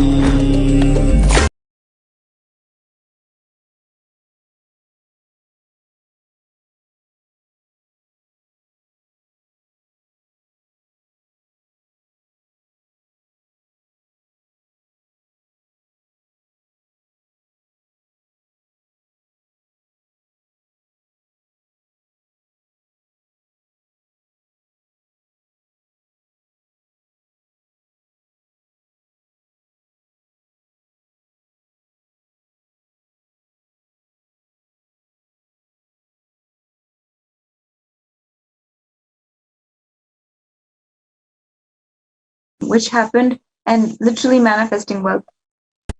For all of the viewers, what His Divine Holiness, Bhagwan Nithyananda Paramashivam, is doing for us, literally reviving the Vedic civilization, reviving these powers, the Shaktis from our ancient scriptures, and making it a lifestyle for us, reviving that very ecosystem for all of us.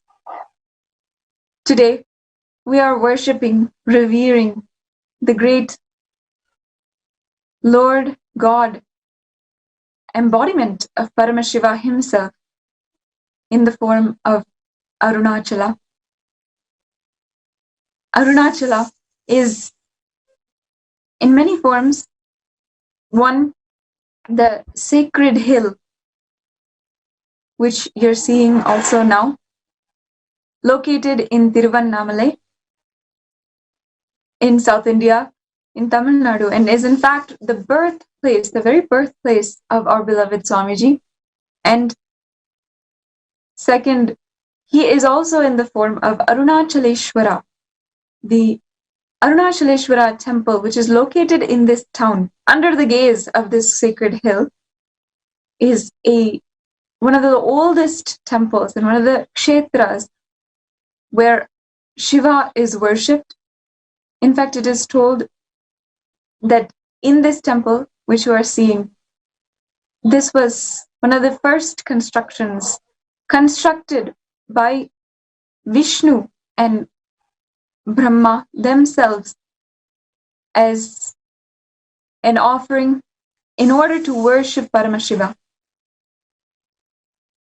I'd like to share just briefly the story of Arunachala, the story of the Lingodbhava Murti. In all Shiva temples, Lingodbhava Murti appears where Shiva happened as a great shaft of light. And that is why we worship him as Linga, as you are seeing right now. The Linga, which is on the left-hand side. We worship him because he takes the form of a great shaft of light. The story goes, it's not a story, of course, it is a Purana, it is the history that happened back when gods and goddesses were able to travel between dimensions, between different lokas, different dimensions and different worlds, different planets, all the people were able to travel. Shiva had manifested as this great shaft of light in order to cease an argument between Brahma and Vishnu. It is at this time that Brahma had been telling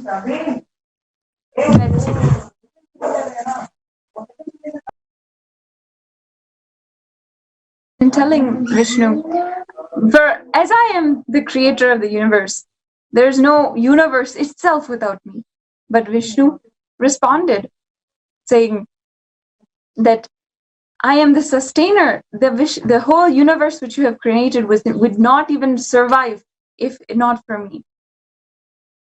Then, in order to settle this argument between two gods, two devatas, Paramashiva himself manifested as a great shaft of light. And you could say he challenged, he tested both Brahma and Vishnu and said, whoever can find the end of me, the end of this shaft of light, they will be named as the greatest god. So Brahma started traveling upwards and Vishnu started traveling downwards. And Vishnu is traveling, and even years, centuries, yugas even pass by, and he is not able to find the end. He has the intelligence and the humbleness to realize that, oh God, this is the test that Paramashiva is teaching me, that I must realize now itself that it's the pure consciousness which Paramashiva embodies. That is the ultimate, nothing else. So he finally surrenders to Shiva, Paramashiva, and says, I cannot find the end. I understand, I know now that it is pure consciousness, it is you, which is the ultimate God in the whole universe. But Brahma is traveling upwards. As he is traveling, he sees a flower falling down. He asks the flower, how long has it been since you've been traveling? And the flower responds, I've been traveling for 4 ages of Brahma, 4 lives of Brahma. And of course, this shocks Brahma, because how will he ever find the end of Paramashiva in his own lifetime? And when will it happen? So he starts to get an idea, just to show Paramashiva, just to claim that he won, as if thinking suddenly as if he could outsmart Paramashiva himself. He decides with the flower, he says, okay, we will both go to Paramashiva and we'll tell him that we found the end, and I brought you down from the end, the head of Paramashiva. And the flower, of course, it's a mistake of the flower, that flower itself agrees and says, okay. And Brahma comes and tries to argue this. Paramashiva, of course, does not see, of course, sees beyond the entire ruse that Brahma is trying to make. And unfortunately, he dispels and tells that you're playing this strategy with Paramashiva himself. Who do you think you're trying to play any strategy with? And it, unfortunately, Brahma then is told that he will not be worshipped in any temple. After great sacrifice and after he does the tyaga or the penance and he redeems himself, Paramashiva then tells him that, okay, wherever I am worshipped, you can be there as well, carrying all the water which falls from the linga. And of course, Brahma humbly and accepts this great place right next to Paramashiva in all of his temples. This happening of the Lingodbhava Murti is a story that has transcended time itself. It is told, and we worship Arunachala Hill as the great embodiment of Paramashiva himself, because we know that the very place which Paramashiva had landed, had pierced through when he became that shaft of light, the place where he pierced through the earth, planet Earth, is Arunachala. So when he happened as a great shaft of light, he happened on planet Earth as the Arunachala hill. And that is why Arunachala, that hill itself, is worshipped as a fire, is worshipped as a shaft of light. And around the world, all Hindus know this place as a spiritual pilgrimage site where Hindus travel at least once in their lifetime in order to experience that very space of Paramashiva, go to the temple and witness the architecture which was built by Vishnu and Brahma themselves according to the Kamic Agama, perfectly according to the Kamic Agama. And after that, for thousands of years, a spiritual ecosystem was made in order to serve humanity, in order to protect the entire Sanatana Hindu Dharma. It is this very place, for all of the viewers, for all the Paramashivoham participants who may not know, who are just understanding for the first time, this very place that is the very birthplace of Swamiji, our beloved Guru. He himself, we worship him as the embodiment of Arunachala. And he is literally, of course, Paramashiva himself. And he himself has told so many times that if you ask him anything, if you ask Arunachala, if you ask Swamiji anything and you ask him as Arunachala, he simply fulfills it and wants to fulfill whatever you ask. That is the connection that he has with that great sacred embodiment of Paramashiva, which is there.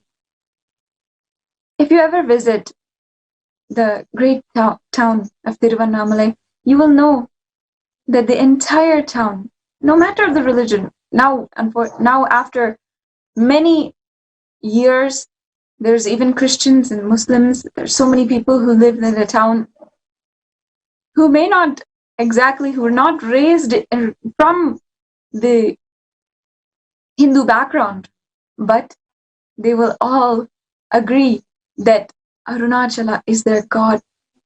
For the whole town, for the whole spiritual town, the Arunachala hill is literally their God, and for everything they owe all the gratitude and pay all their worship, reverence, everything to the Arunachala hill.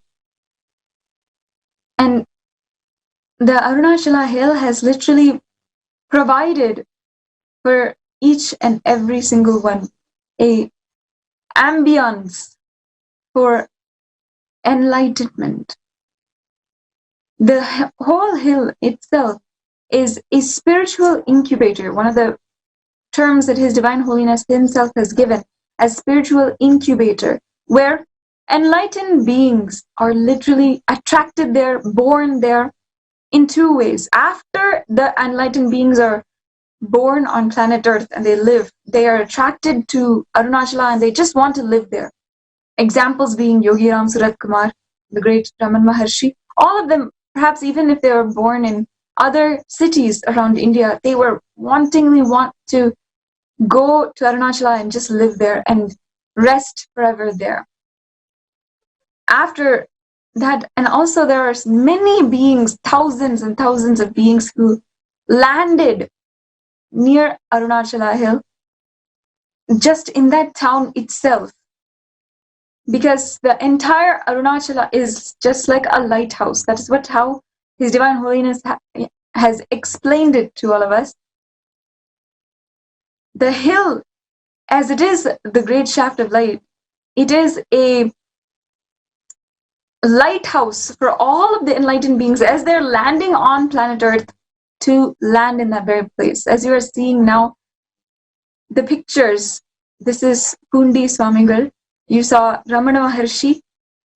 This great spiritual incubator, this great land of Arunachala has attracted all of these beings, and all of them are a part of Swamiji's life.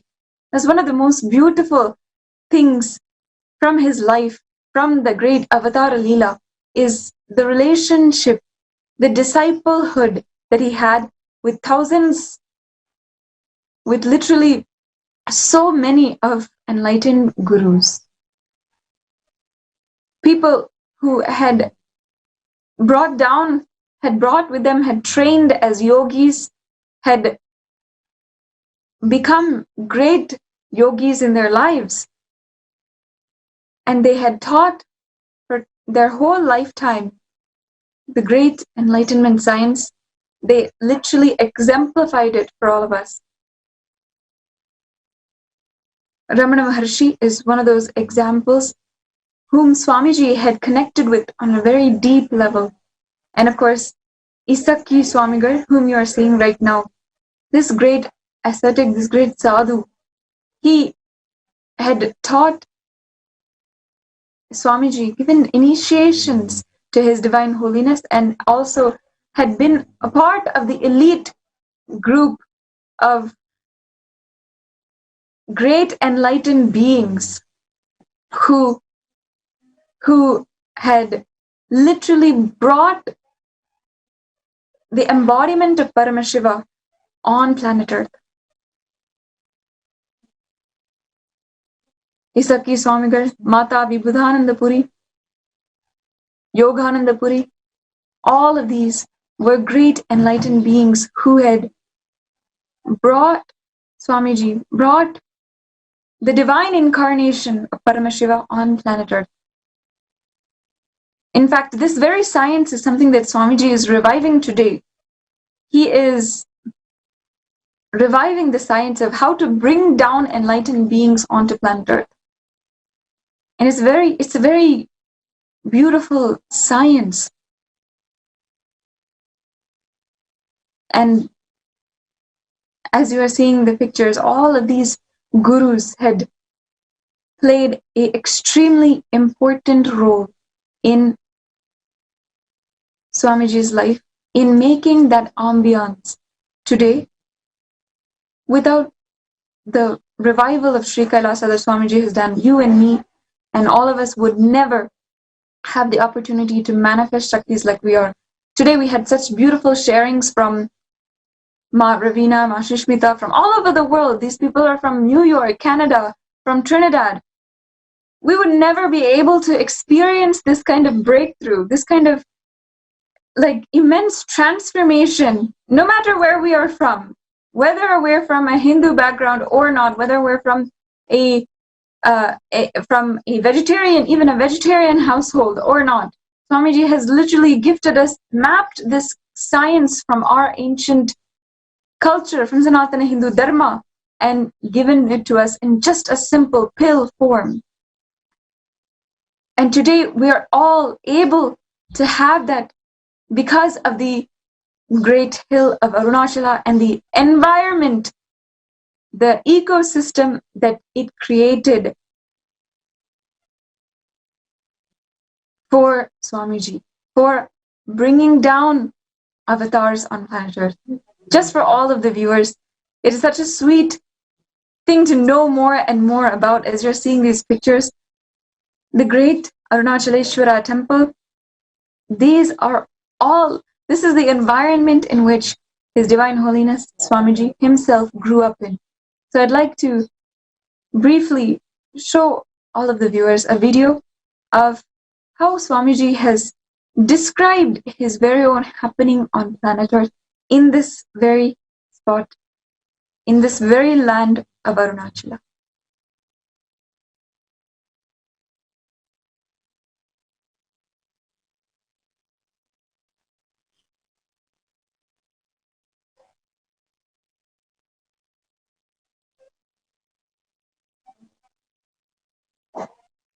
Satchidananda.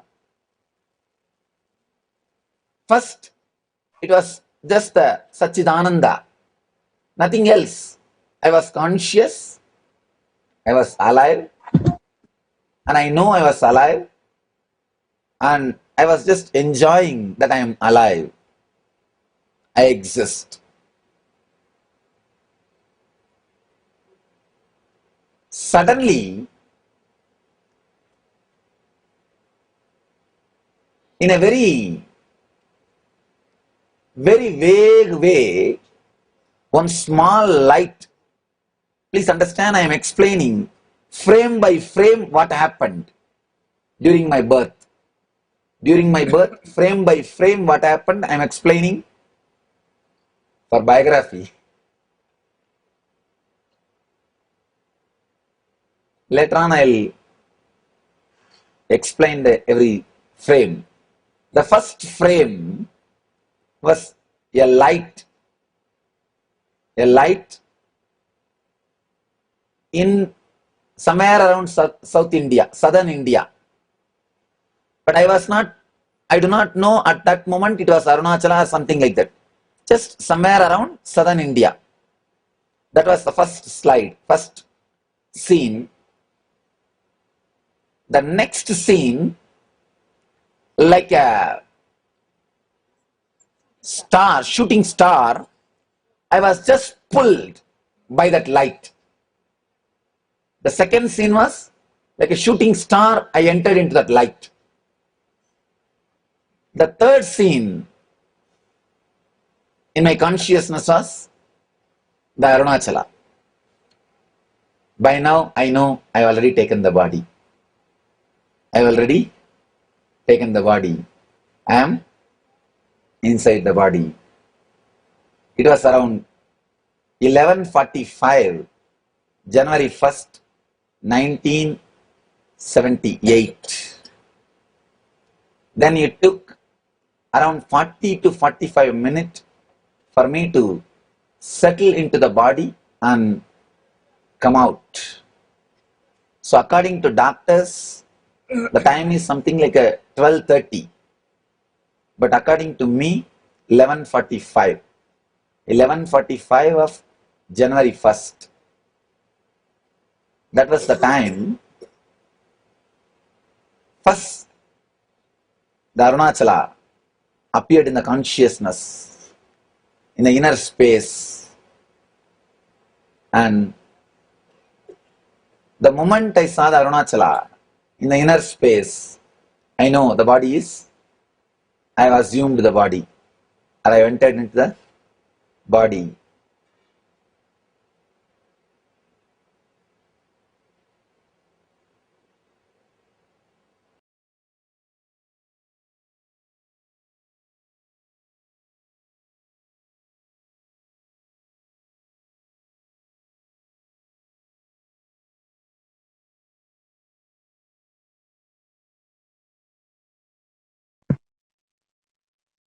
Yes. So as we have heard from Swamiji himself, that was his narration of how he happened on planet Earth. And this might be for some of you very first time you're hearing about something so peculiar, different, how the birth of an avatar happens. It is entirely conscious. Many of us, you and me included, we may not remember our birth. We don't remember how we happened, how we came from and soul to a body, and how we recognize that body. But how Swamiji was able to basically flash by flash, like a movie, describe to us his very birth. It is such a beautiful way for us to understand birth and also understand our possibility.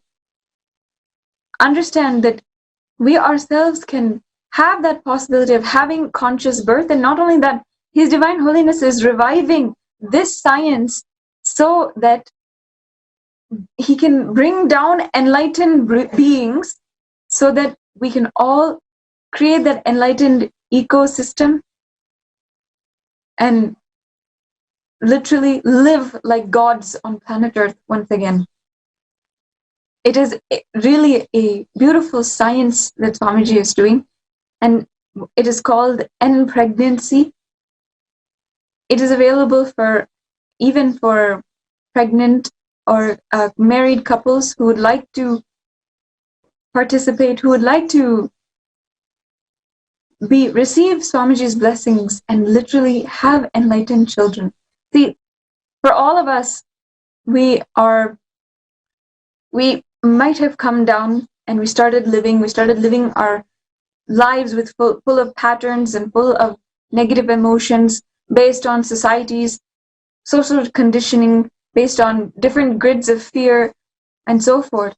But what His Divine Holiness is doing is making the foundation, laying the foundation right now for the future of the world, where an enlightened civilization is literally bound to flourish, and all over the world we will have enlightened beings once again. This birth of the avatar is representing the revival of that very science happening on planet Earth once again. His Divine Holiness has in fact spoken a lot on the enlightened beings who happened in Tiruvannamalai. And he goes on and on and on. It's endless. The amount he has spoken on how much they had contributed to the environment he was in. Environment is everything. His Divine Holiness, as Supreme Pontiff of Hinduism, has even guided science, has even guided great scientists of today's world, of the modern day scientific field, that there is literally nothing natural about our birth. Everything is based on nature. There's a great scientific debate, which if you have studied a little bit, or if you are have background in university research, you know that there's a huge debate in DNA research, in research about growing children, in the development of human beings. There's a huge debate about nature versus what is natural. Is it natural versus can we build the environment? How much does the environment affect the development of a human being versus how does their DNA and their biological mapping affect a human being? And His Divine Holiness has actually revealed, Kala Bhairava, Mahakala Bhairava has actually revealed through His Divine Holiness, and these Akashic records are there available on YouTube and on our public platforms, where it has been revealed from the Akashic records, from these time-tested foolproof records, knowing it to be true, that there's no such thing as the biological mapping. Everything can be determined by the environment around. The environment determines everything. That is why Swamiji continuously emphasizes ecosystem. And of course, that is why we are reviving the entire Sri Kailasa. That is why everything has become about Sri Kailasa, the ecosystem, the enlightened civilization.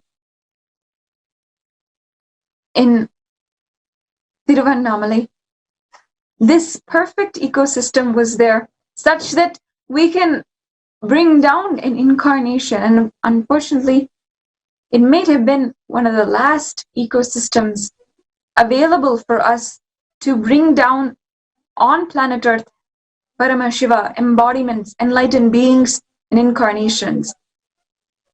Unfortunately, that environment itself is so vulnerable to outside sources, to so many different forces that are impending against the entire ecosystem. Today, the gurus who had brought up His Divine Holiness had made that ambience for His Divine Holiness are unfortunately have left the body and are no longer available to Swamiji. That is why we know for sure fact that Swamiji is the only hope for humanity. Swamiji is literally the only way that we can revive that kind of ecosystem again. The people who had made that ambience, their only purpose in their life was to bring down Paramashiva, and now he is there to literally hold the entire universe itself, the entire world, in order to manifest Sri Kailasa, make that ecosystem revived. Such is the grand narrative of the entire humanity, grand narrative, the Avatar Leela, the great enactment, the great Leela that His Divine Holiness Paramashiva is coming down and gracing us with again. There are many of these gurus that Swamiji has spoken on so many times, endlessly, and he, of course, is not yet done speaking on them. Raghupati Yogi or Yogananda Puri, Isaki Swamigal, Mata Vibhutananda Puri, all of whom we are really so indebted to, should be paying our entire gratitude to, because they have literally brought down Paramashiva for all of us to enjoy. We are just indebted to them because of how much they have just sacrificed in order to bring down Paramashiva on planet Earth, birth, and a divine incarnation, and ultimately make that ambience, make that ecosystem available. And that ecosystem, in order to sustain the energy of Paramashiva within one human body, and until it was the right time, make sure that they would be there and they would continue guiding until it was the right time, until His Divine Holiness could start his international mission and was entirely ready for that. It actually, the thing is that his birth, everything was conscious. It was a conscious birth. However, the body itself, the physical body, only needs to be trained in order to hold that extremely intense energy. His Divine Holiness himself has described how important is it for the body to be trained and minutely, literally disciplined in order to hold that energy. Not just the muscles, but also the neurons, the brain also must be trained with Sanskrit chanting, with different powerful cognitions from our Vedic scriptures. All of this needs to happen in order to sustain that great energy, that pure consciousness. One of the yogis, great yogis, that Swamiji has spoken about is Isaki Swamigal, and we had also seen his pictures just before. Let us understand from Swamiji himself the great contribution which Isaki Swamigal had made to Arunachala, to the entire ecosystem there, and in Swamiji's life himself. There was a time in 70s in Tiruvannamalai, 70 and 80, late 70s and beginning of 80s, the whole 200, 300 kilometers, the whole district, all hospitals were shut down. Anybody, any problem, they will go to him. He will not give some big medicines. He will just take the mud from the Arunachala and put it in the mouth, sometime in the nose, sometime in the head, and tell them it will become all right. Go around the hill 2 times, 3 times. It will become all right. This has become too much. And the stories say that he made a human garland on Arunachala. Means the people who started going around the hill because of his instruction were made like a human garland on Arunachala.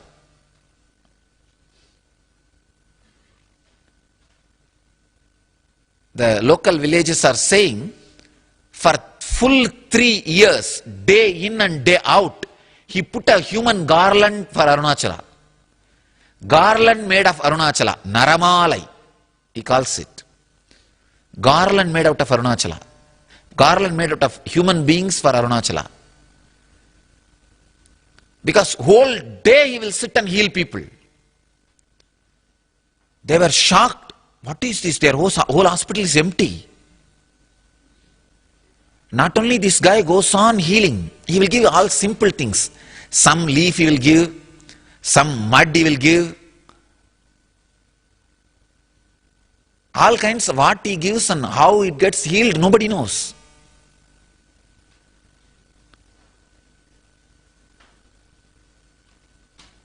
Not only is healing, he is inspiring people to stand on Hinduism. Too much. Those fellows created a conspiracy and they arranged a patient to come to him and he gave some vibhuti and they killed that patient and created the rumor. Because of his vibhuti, the patient died and made a police case and stopped literally he giving vibhuti or any herbs, leaves, which is completely illegal. But of course, money can do anything. And then he stopped giving medicine. The funny thing, even then they are not able to completely stop him. He stopped giving medicine or mud and stopped talking. He will just sit, people will come and ask him about problems. He will have a slate, in that he will say 4, means 4 days go around the hill, it will become all right. He continued to heal in this way. Even after the huge scandal, he continued to heal this way.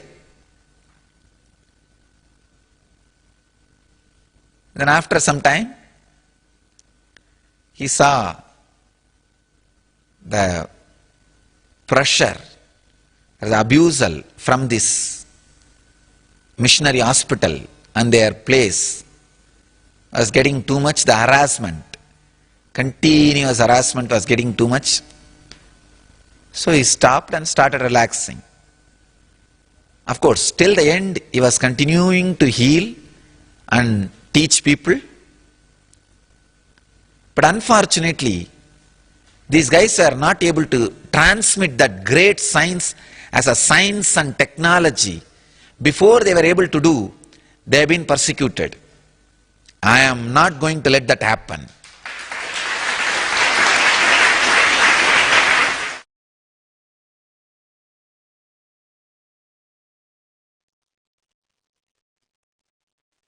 Isaki Swamigal was one of the gurus of His Divine Holiness, one of the beings that were so blessed to play that role in the divine Leela, the great happening of the avatar. Another is, even though the great saint Ramana Maharshi had been born and also had attained Samadhi before Swamiji was born, even though he was a predecessor of Swamiji. In the life of Swamiji himself, one of the direct disciples of Ramana Maharshi, Annamalai Swamigal, was one of the gurus of Swamiji, and it was the teachings of Annamalai Swamigal which had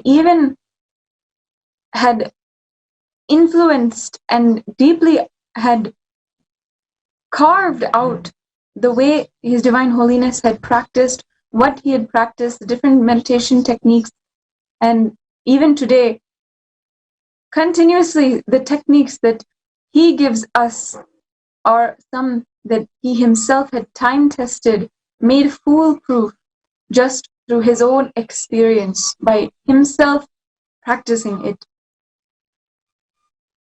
The great saint Ramana Maharshi is one of Swamiji's beloved gurus, though he had not been at that physical time living around him or anything like that. He had read the books and been a great disciple and had followed the teachings of Ramana Maharshi as well. So let us understand even Ramana Maharshi's contribution and in the ecosystem of Arunachala. Ramana Maharshi is a great saint well known in the 1950s, and he is especially well known in Arunachala Hill in Tiruvannamalai because he has his own ashram there. Many disciples from around the world have been affected, have been influenced, have literally achieved enlightenment because of his teachings and because of his books, because of his guidance.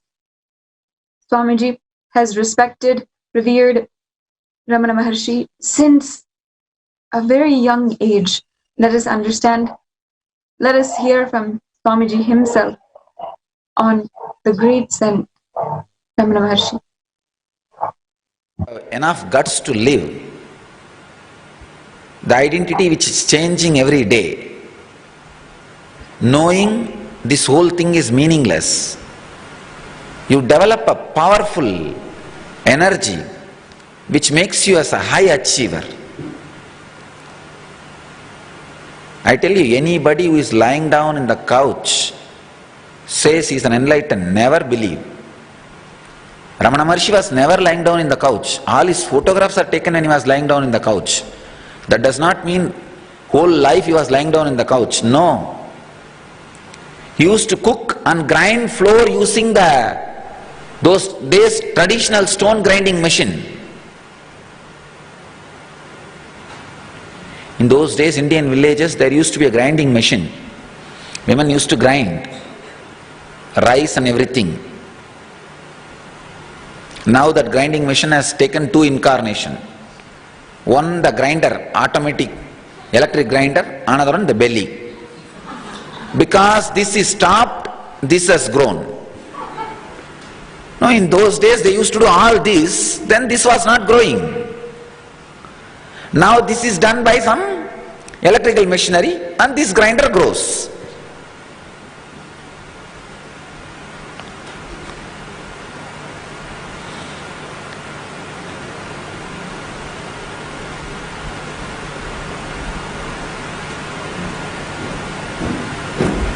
Ramana Maharshi used to grind rice every day.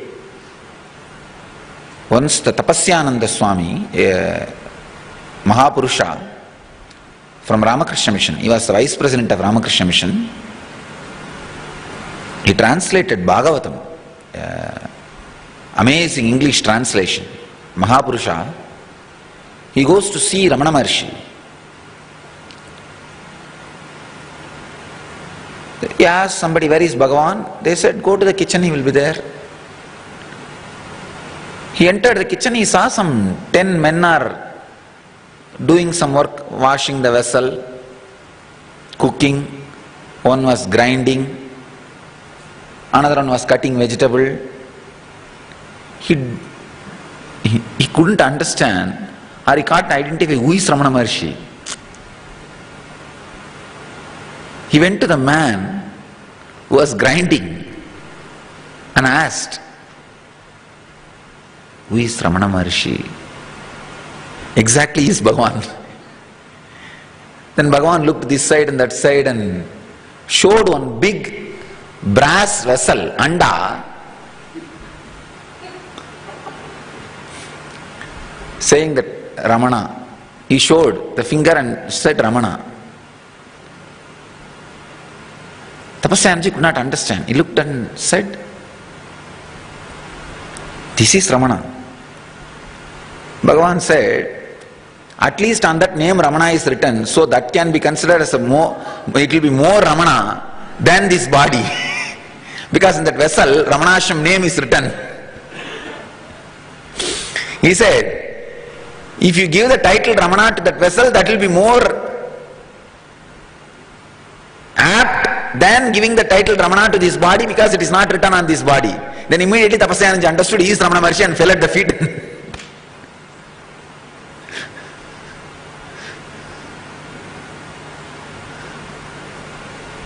Ramana Maharshi was never a couch potato, understand. A man was merged in existence, experienced existence, can never be a couch potato. He will be naturally a high achiever, maybe in different dimensions. Being a high achiever is one of the important, uncoverable quality of enlightened being.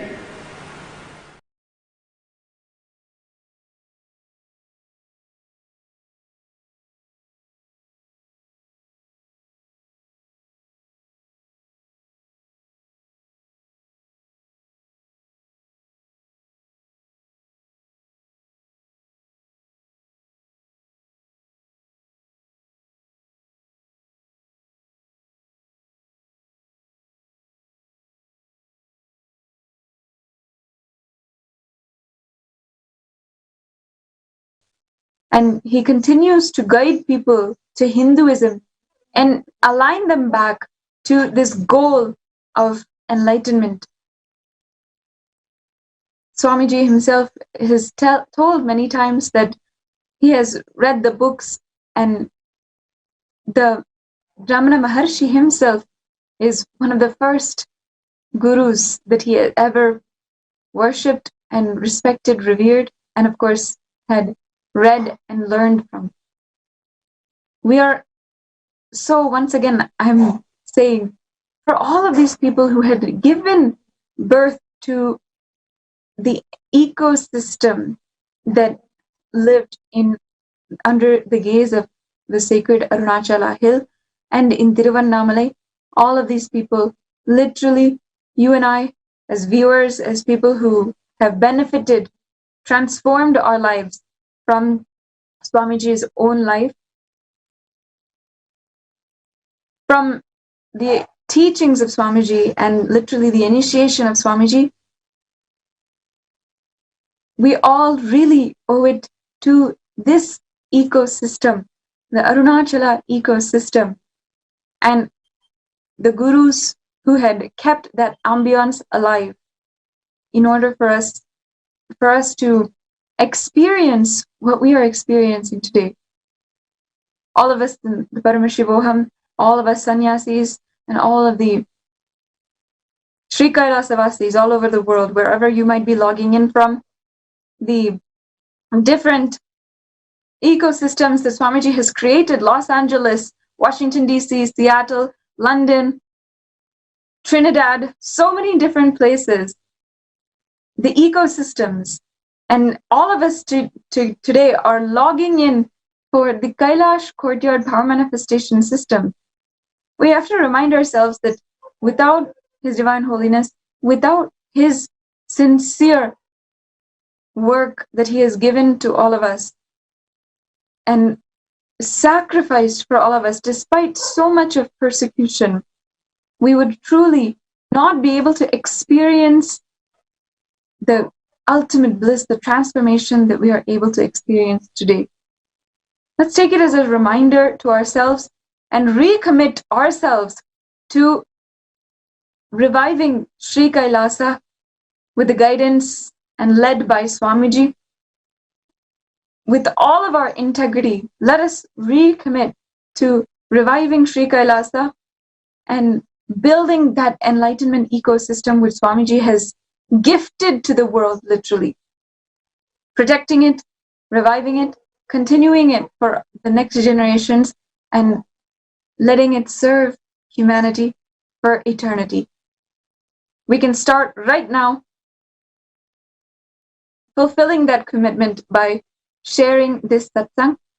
We can share the satsang no matter where we are to all of the social media platforms, and let's spread the message of Sri Kailasa, as it has now come time for us to await the divine darshan of Paramashiva and have his very own presence in front of us, and let us soak in his divine revelations from Sri Kailasa. I invite all of you to sit with your head, neck, and spine in a straight line, and let us chant the Mahavakya, awaiting the grace and darshan of our beloved Guru. Om Nithyananda Paramashivoham. Om Nithyananda Paramashivam. Om Nithyananda Paramashivam. Om Nithyananda Paramashivam. Nithyanandam. A simple but powerful truth from Bhagwan Sri Nithyananda Paramashivam in today's live satsang. Many times in our life, we have tried for success and get frustrated, feeling, oh, so many years I have tried, I've worked for success, but nothing comes to me. Success never happens to me. And we get frustrated, or even if we achieve something, we feel bored the moment we achieve, and we wonder what is there in life. But Swamiji says, work for excellence, then success becomes redundant. Whether it happens or not, it doesn't matter, because we are enjoying, we are so excited with what we do, then success becomes irrelevant. If it happens, great. If it doesn't bother, because we are working so much towards excellence. This truth, when we apply, success is just bound to happen in our life. And as Swamiji is saying, thousands around the world are doing this, are radiating the space of Paramashiva through this unclutching meditation, the Akhanda Nirvikalpa Samadhi, Jnana Yajna, by participating in it. This unclutching technique has so many benefits, whether intensifying our integrity or helping us in our excellence, or helping us to move to that beautiful space of being untouched by no matter what happens inside or outside, or contributing to the global peace. When there is no irritation inside of us, when there is no anger, when there is no insecurity, when there is no violence inside of us, naturally we do not contribute to the violence outside, but we contribute to the peace of the world. As thousands around the world are unclutching from their thought currents, Swamiji says the thoughts are not linked. They are independent, random, unconnected, illogical thoughts. As they come up, they are like water bubbles. Just witness and unclutch from them. Not to be bothered, not to follow them, not to believe them, not to do anything with them. Just witness and unclutch. Then we are not affected by our thoughts. We don't need to control our thoughts. We don't need to control our mind or even get frustrated. But we enjoy that beautiful space of Nirvikalpa Samadhi in us. We enjoy that space of Paramashiva inside of us. This space helps us to manifest whatever we want in our life as we are operating from the space of Paramashiva. This unclutching meditation is happening 24/7 around the world.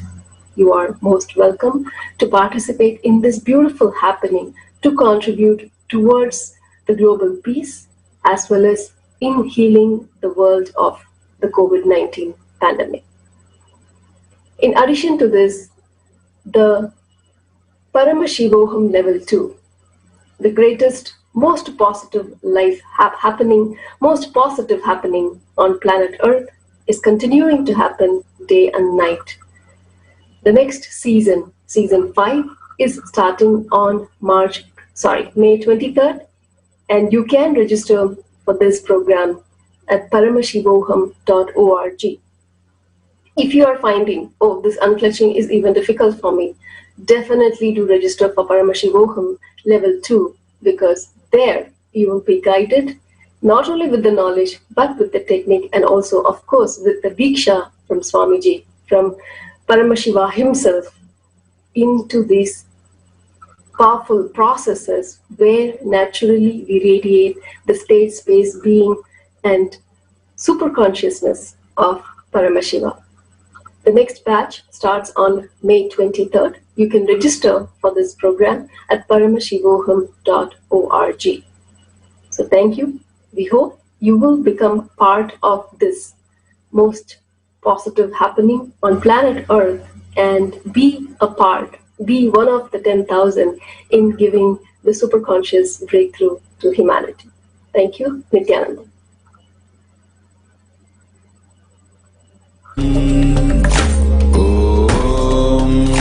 Nithyananda Paramashivam. Om Nithyananda Paramashivam. Om Nithyananda Paramashivam. Om Nithyananda Paramashivam. Om Nithyananda.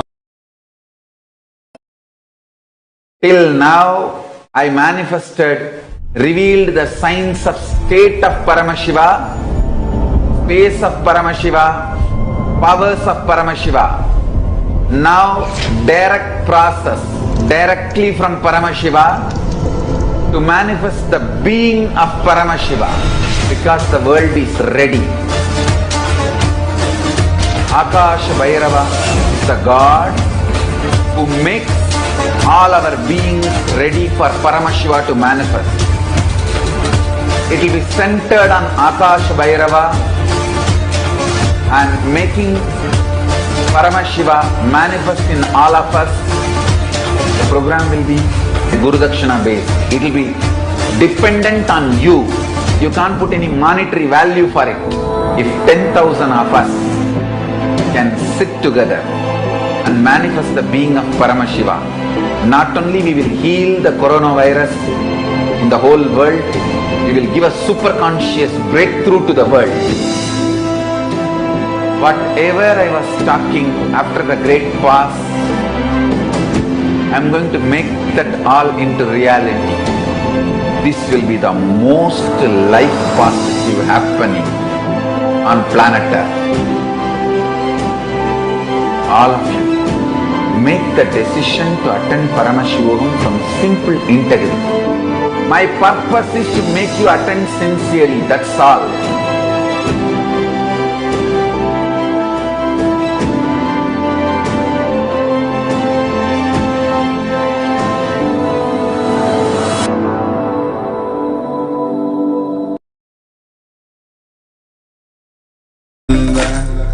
Paramashivam. Om Nithyananda Paramashivam. Om Nithyananda Paramashivam.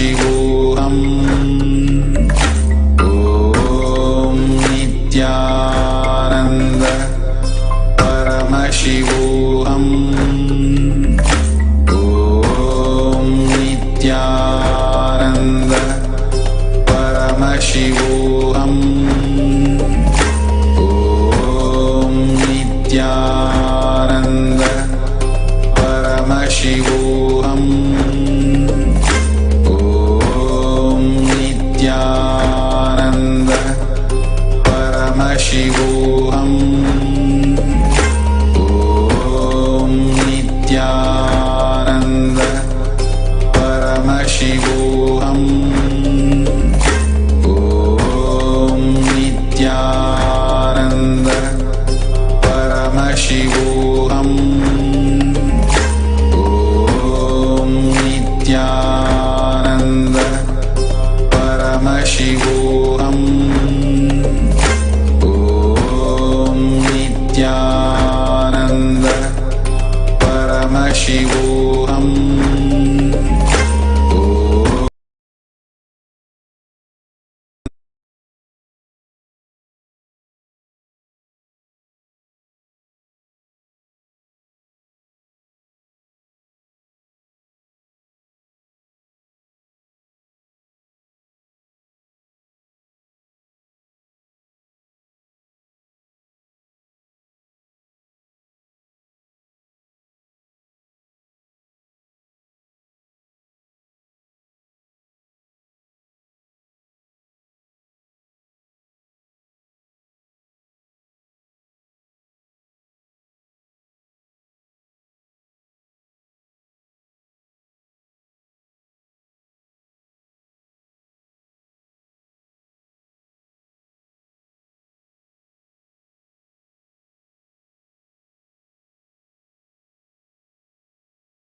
Experience in me very powerfully, sometimes very subtly.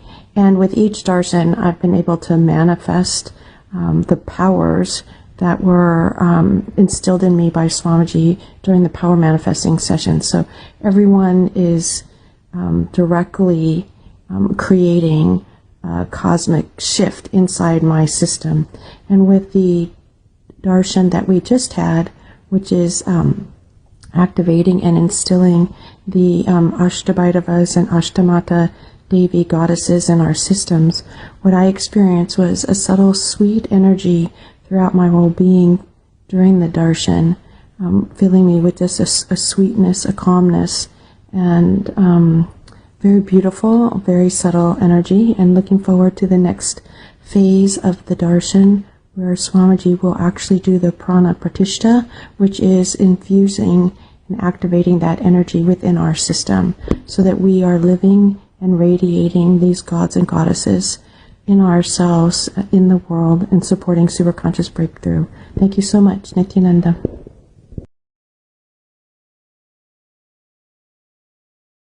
Om Nithyananda Paramashivam.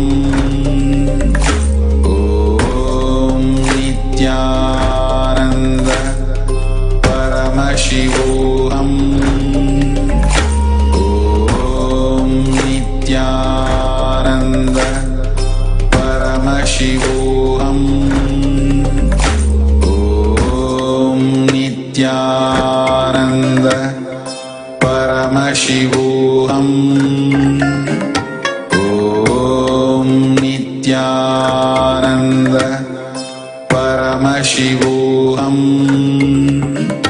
Om Nithyananda Paramashivam.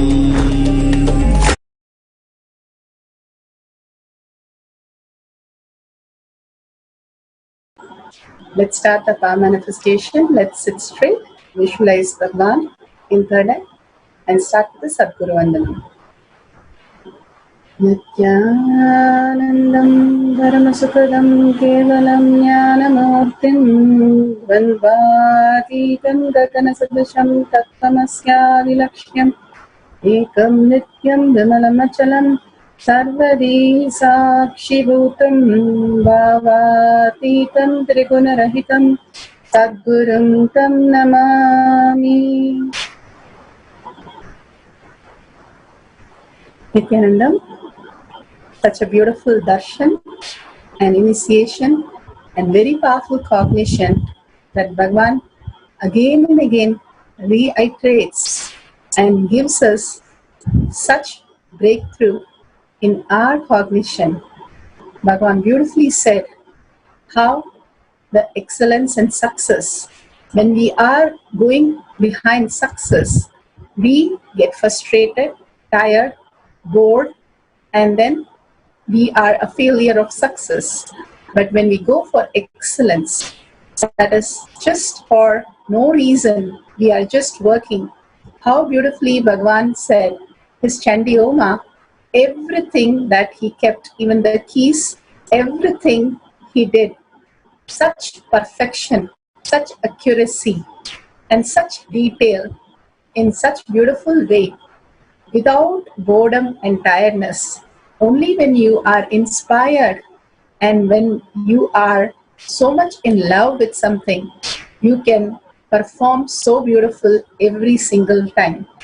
And you know that it is not you who is experiencing, or it is just happening as a manifestation through you.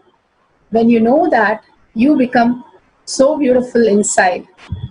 Bhagavan beautifully says in one of the satsang, how you don't work towards your ahankara, your outside identity, or your mamakara, your inner identity.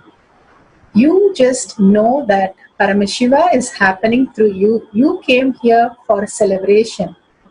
That beautiful space, whenever you work from that space, you are working in excellence.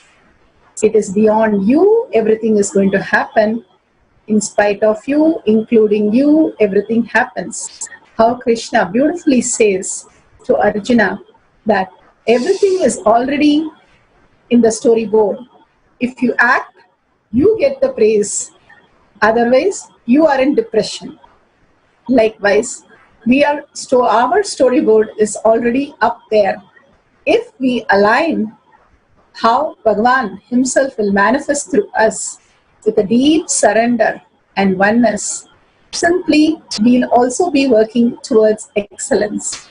With that beautiful space, let's start the power manifestation today.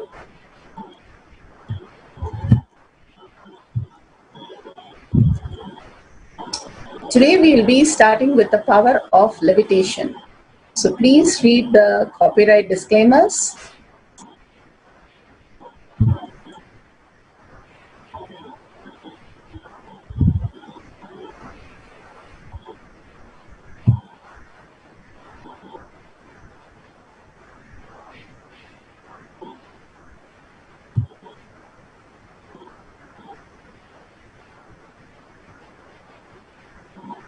Let's start with what is power manifestation.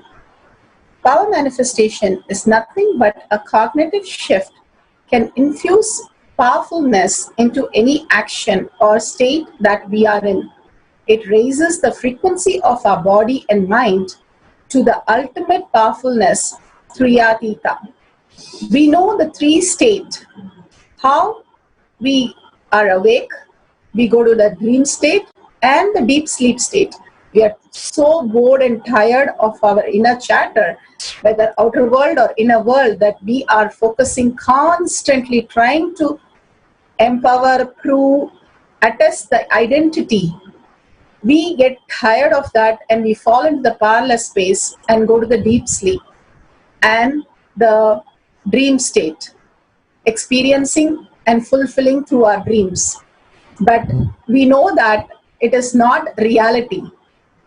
We very well know that the reality, the source of these three states, the Turiya state, heightened intelligence, awareness, is the consciousness, the Turiyatita state, the conscious state, is the existential reality.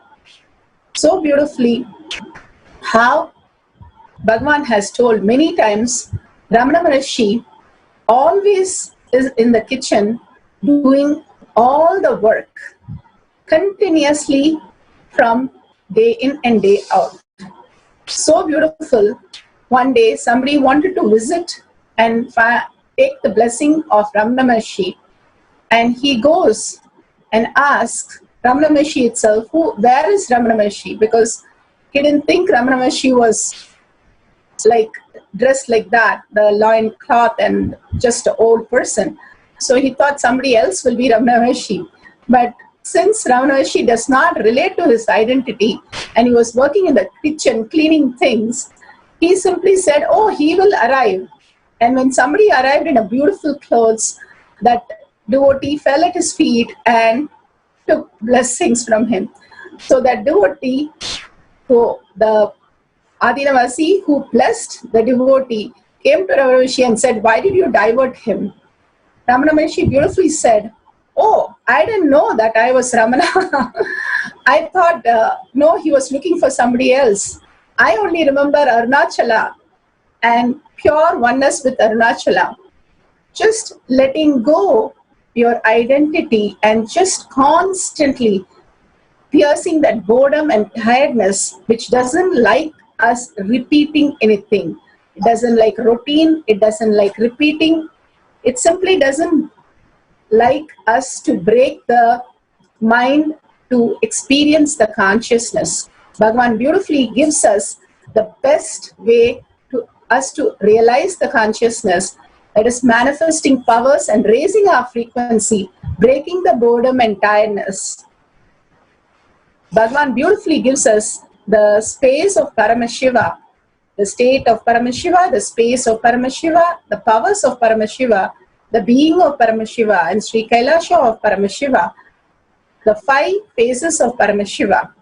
Satyojata, Shrishti, manifestation is the Kriya. Vamadeva, Sthiti, which is sustenance.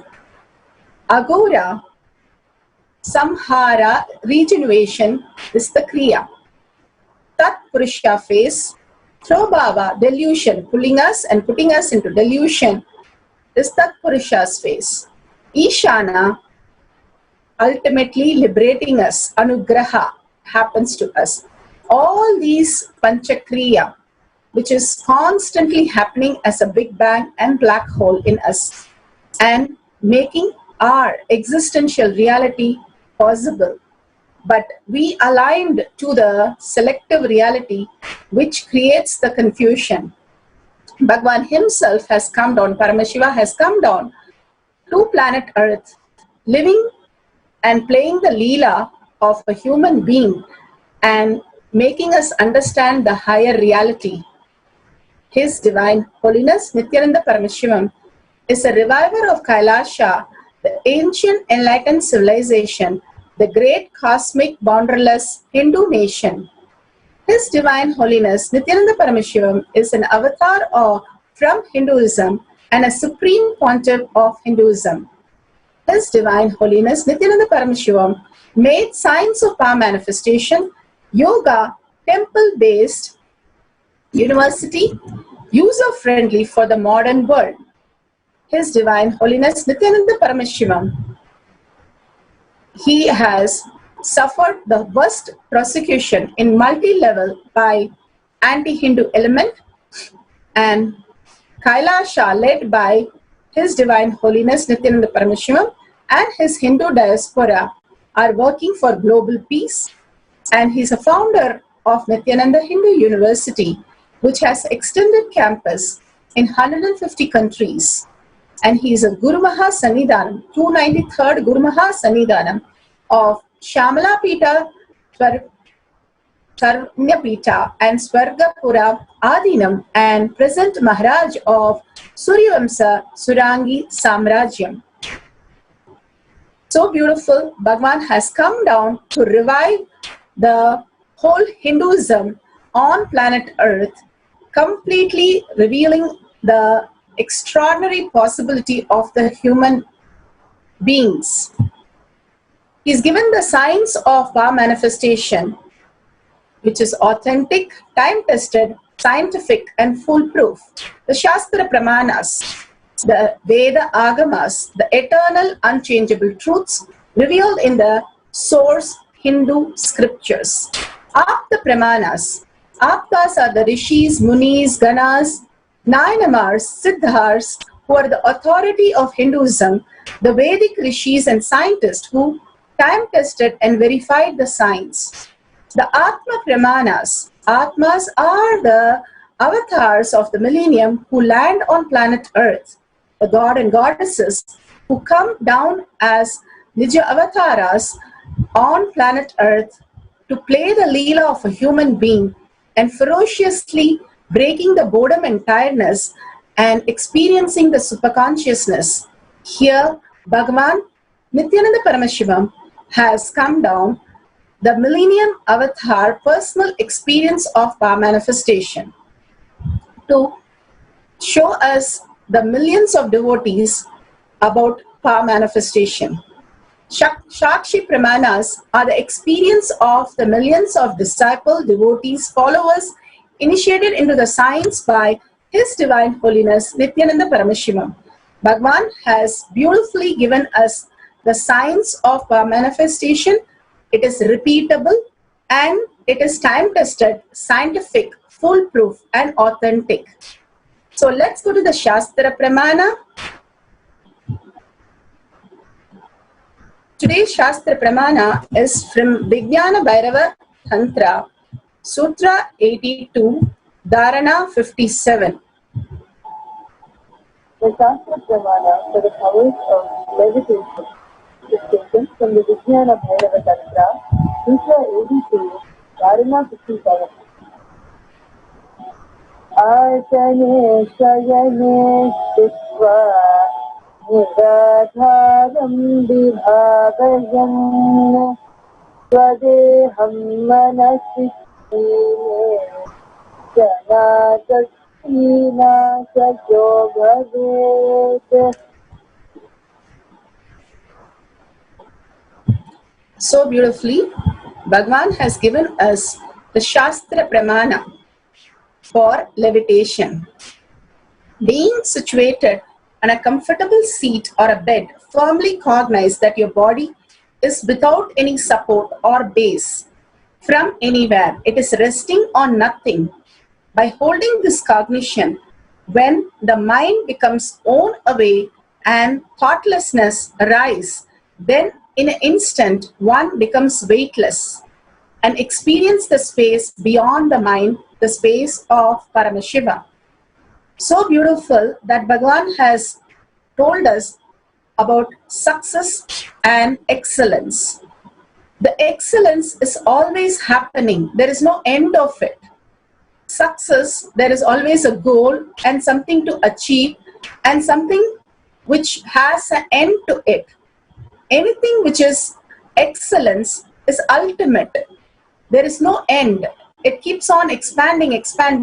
How Bhagavan beautifully says, Adi Shankaracharya revived the Hinduism, and still there are next Shankaracharya who are still reviving and more contributing to planet Earth.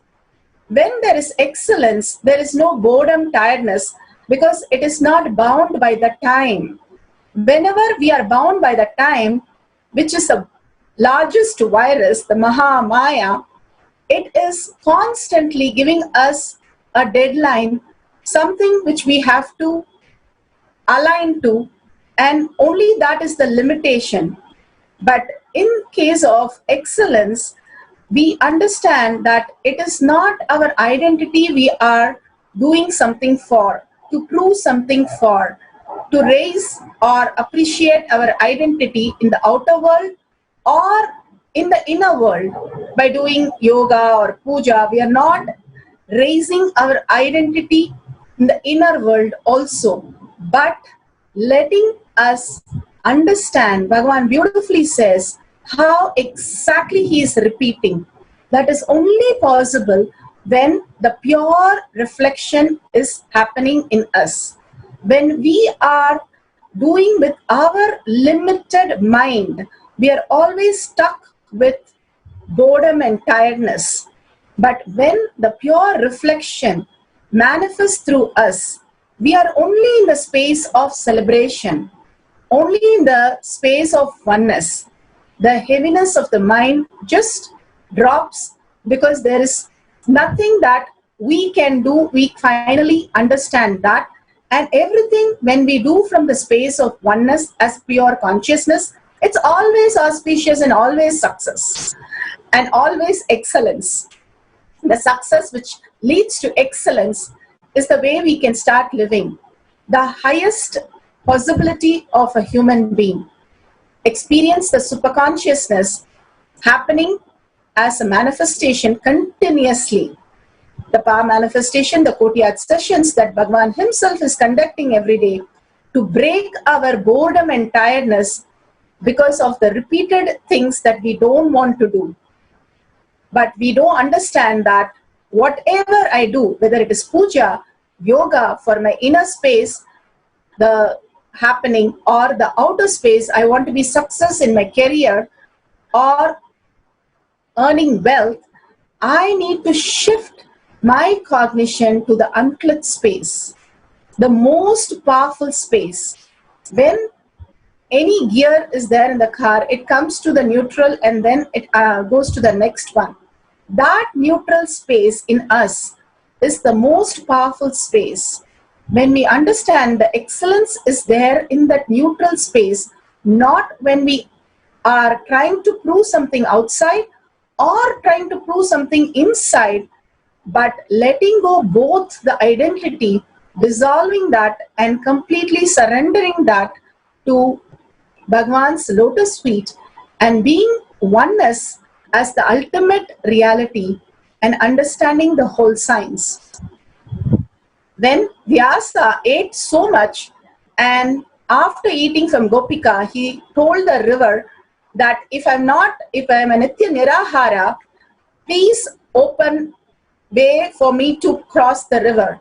Simply the river opened up because he is living in such a beautiful space that he is not becoming heavy by consuming something from the outer world.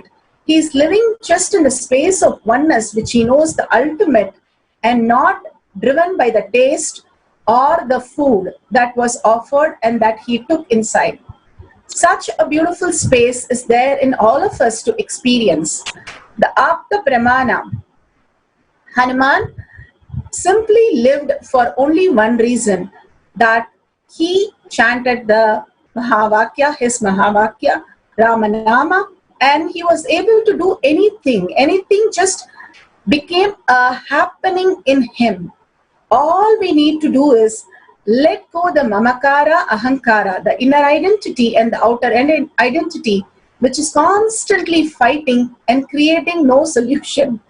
Instead, letting go and being the witness of the identities simply raises to the highest reality, that Hanuman himself has demonstrated this power so beautifully and so nicely every time.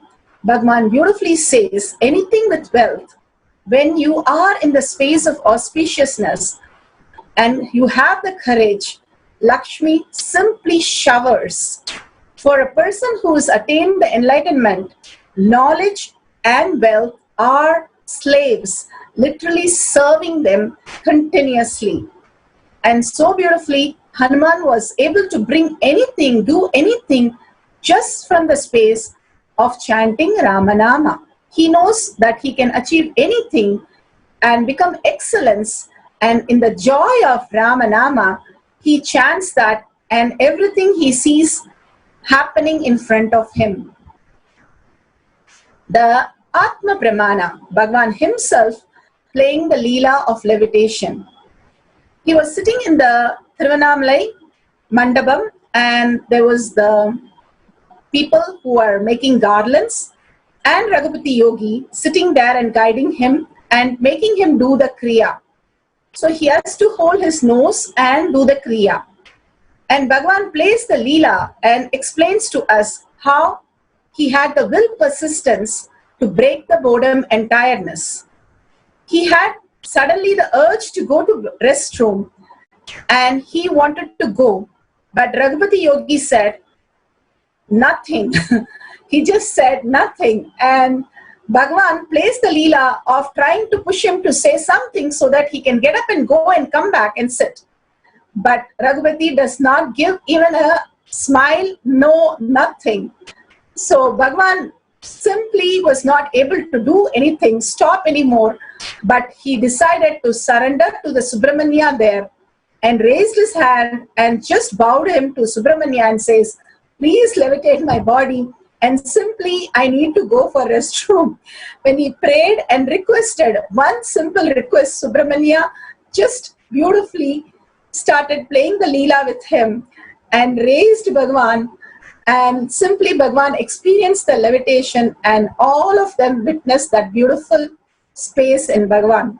As a small child who cannot just resist when he has to go for restroom, and breaking that illusion and the delusion and simply aligning the ultimate surrender that whatever happens, the oneness is the only thing which is going to protect me, raise me, make me experience the excellence.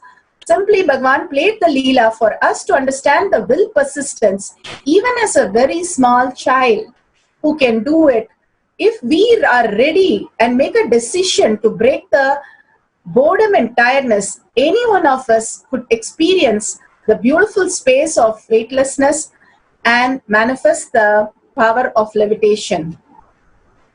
Now, we'll see the Shakshi Pramanas, the millions of devotee disciples experiencing the space of levitation.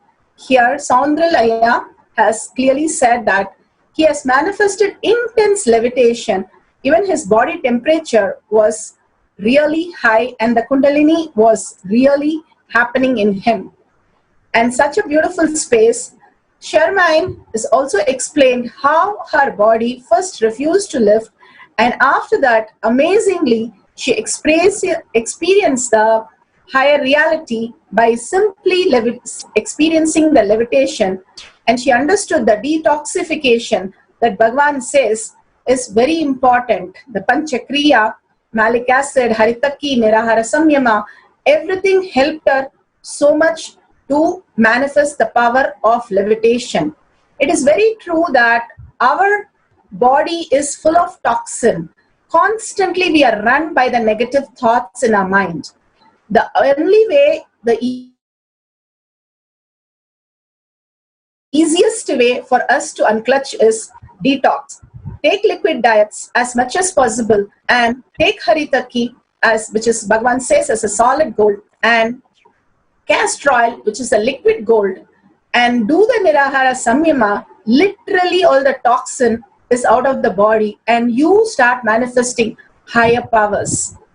So this is a beautiful science that Bhagwan has given us to experience, go beyond the boredom and tiredness and realize our enlightened space. Now today we are going to start the power of levitation. The levitation, declare intensely you are Paramashiva. You are not the Mamakara or Ahankara, your outer identity or your inner identity, but you are Paramashiva. Beyond that, you are in the space of oneness with Bhagwan. Paramashiva, who is your Guru, who is the embodiment of Paramashiva himself. When the earth pulls, it is gravity is what you experience. When you are in oneness, Kailasa pulls, and that is levitation. The only currency that really works in the existential reality is oneness. Not the time, not the money, not the people, not the job, which is the security, but the oneness is ultimate security. So let's go to the instruction today. Let's sit straight. Very simple. Have nice bed and cot. Sit on the bedding with your head, neck and spine in a straight line. Just remember Bhagwan in your third eye. Remembering in your third eye, bringing the awareness to your third eye, raises your frequency. Remembrance is liberation. From the space of absolute unclutching and doing the Tyaga, as you are the Paramashiva is your only strength. Now declare complete, simple integrity with Bhagwan. That I am not going to get off till I experience this. Make a sankalpa. Experience the oneness with Bhagwan. Amazing darshan that Bhagwan has given. Very powerful and very high energy. Just He has initiated all of us into the power now. So let's experience that initiation by bringing the coherence in our brain to just only experience the Paramashiva space in us. Have an appointment only with Paramashiva and experience the ultimate. With a deep listening, start chanting the Mahavakya, Om Nithyananda Paramashivam. Repeatedly start chanting so that the integrity is higher in you. Minds keep on diverting you from being in the listening with Paramashiva. So bring your mind back to the listening of Mahavakya and the powerful cognition that Bhagavan has given, and keeping it very dissolved in the oneness with Paramashiva. Again and again, the oneness is the ultimate space. Don't let any thought, any words, anything, any other action happening in you. Only be in the space of oneness, experiencing the ultimate. Now we'll have 11 minutes video of completely in oneness and chanting the Mahavakya, Om Nithyananda Paramashivoham. Let's start.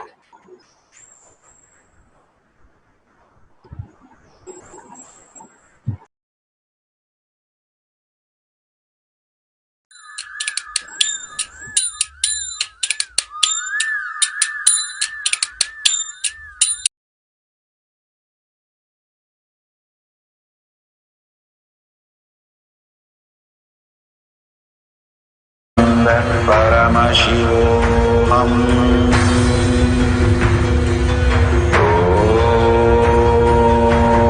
Nithyananda Paramashivam. Om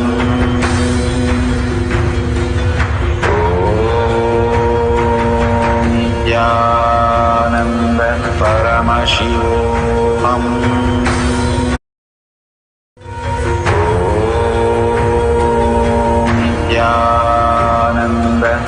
Paramashivam.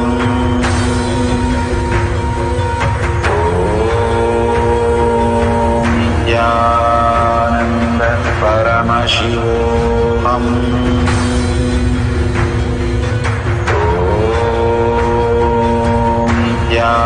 Nithyananda Paramashivam. Om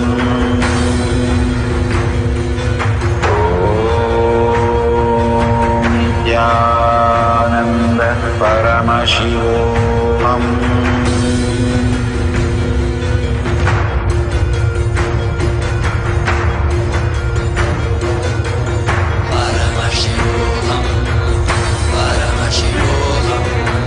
Let Paramashiva's third eye manifest in all our third eyes.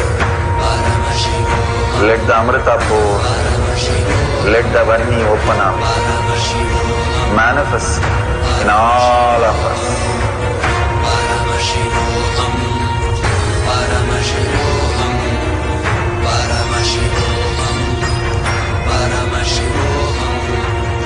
Let Paramashiva overflow, manifest the powers in all our third eyes. Om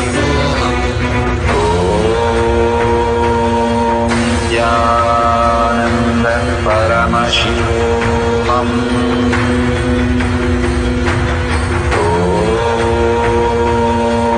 Nithyananda Paramashivam. Om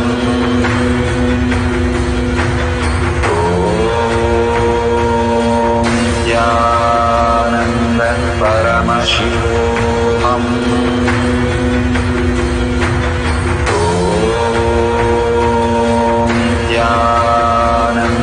Paramashivam. Om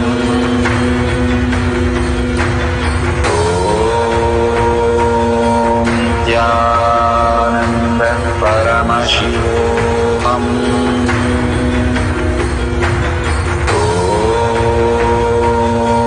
Nithyananda Paramashivam.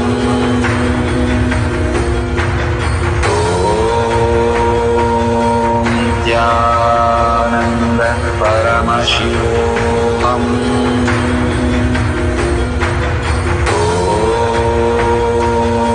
Nithyananda Paramashivam. Paramashivam.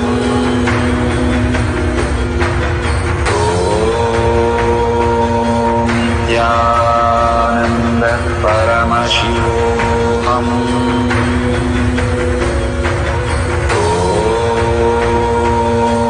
Nithyananda Paramashivam.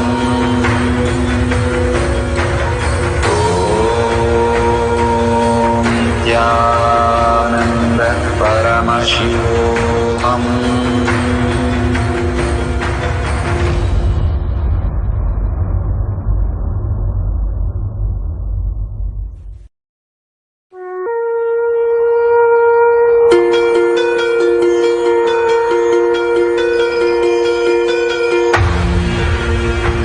See yourself as 25-headed, 50-handed Paramashiva, as eternally 16, youthful.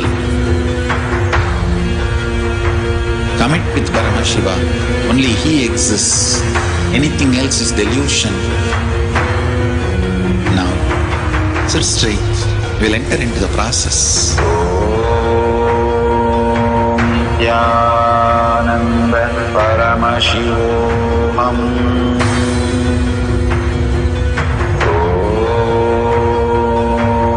Nithyananda Paramashivam.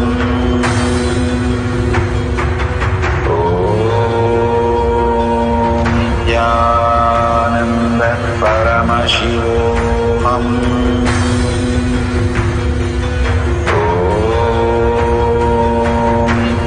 Nithyananda Paramashivam.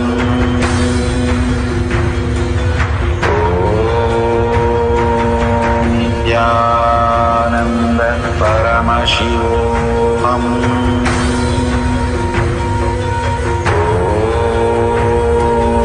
Nithyananda Paramashivam.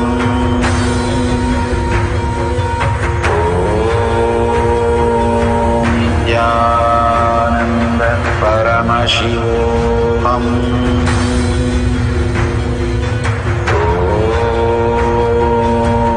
Nithyananda Paramashivam.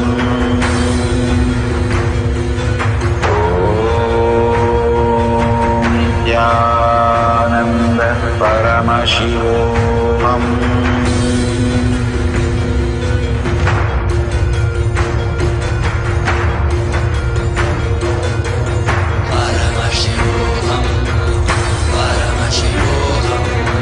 Let Paramashiva's third eye manifest in all our third eyes. Let the Amrita pour, let the Vani open up, manifest in all of us.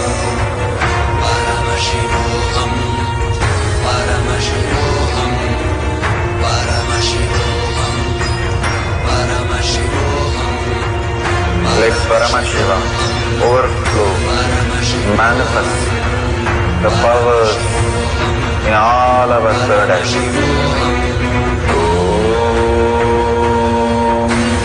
Nithyananda Paramashivam.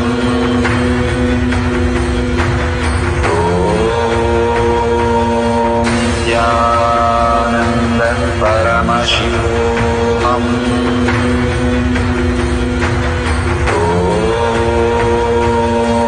Nithyananda Paramashivam.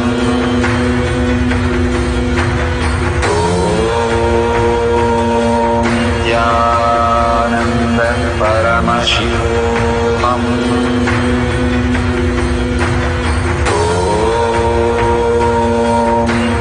Nithyananda Paramashivam.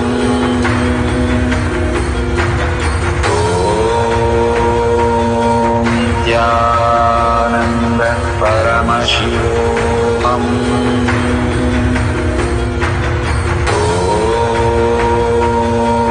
Nithyananda Paramashivam.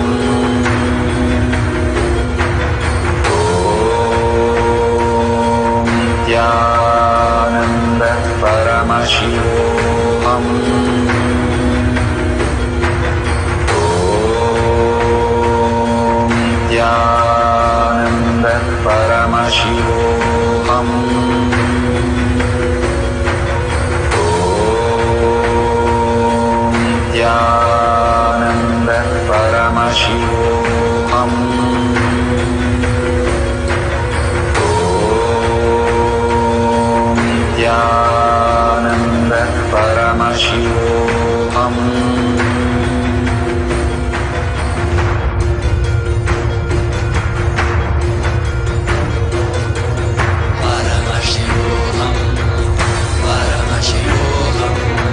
Let Paramashiva's third eye manifest in all our third eyes. Let the Amrita pour, let the Vanni open up, manifest in all of us.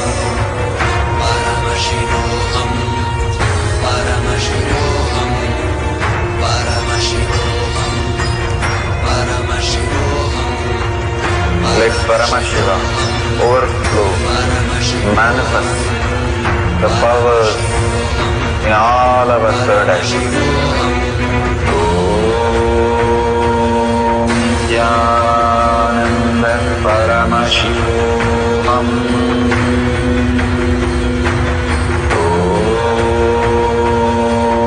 Nithyananda Paramashivam.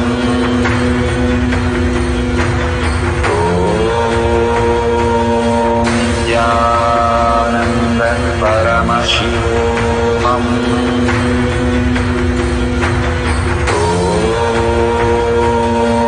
Nithyananda Paramashivam. Om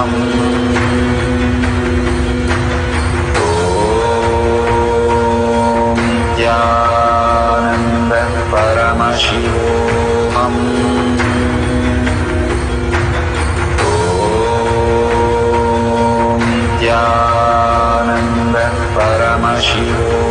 Om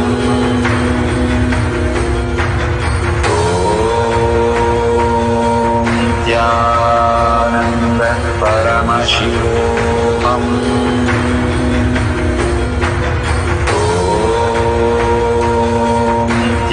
Nithyananda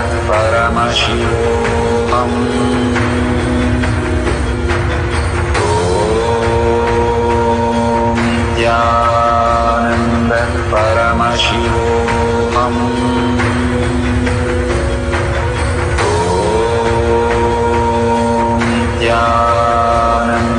Paramashivam. Om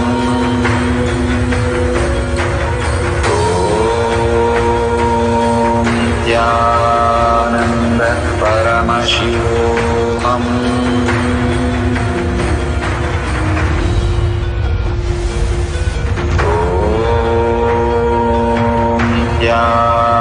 Nithyananda Paramashivam.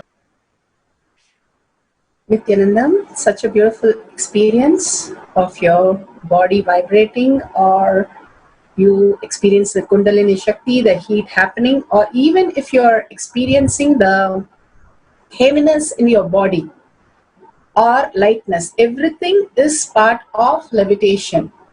You can really beautifully share the experience at the end of this second round also. We'll first go through the second round and then you can share the experience. Second round, we are going to be increasing. So beautiful that Bhagavan has given us all the possibility, all the experience that we can experience through this human body.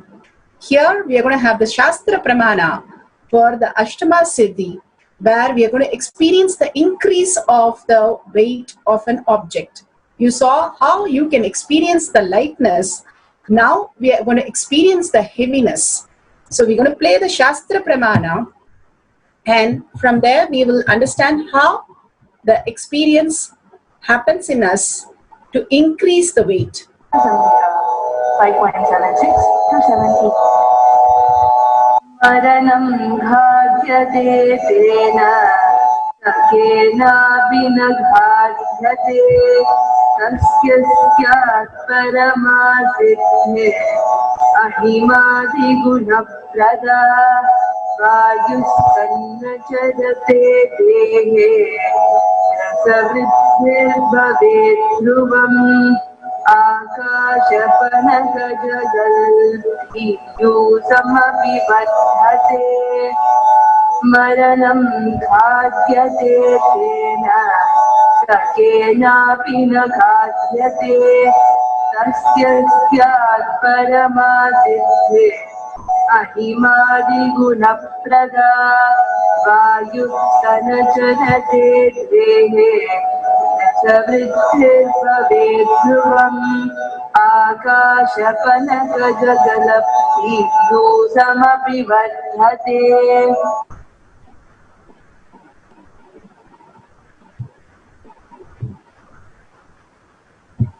So beautiful.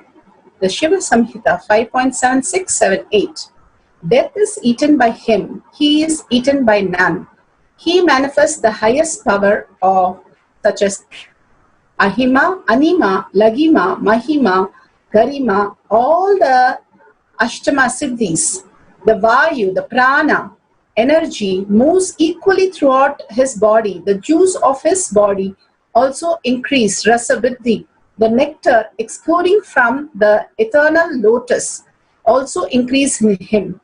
So beautifully, if you understand how the prana, as you unclutch from your thoughts, there's a gap between. Same, when you just observe your breath, there is always a gap and then the exhale happens. There is a gap, then the inhale happens.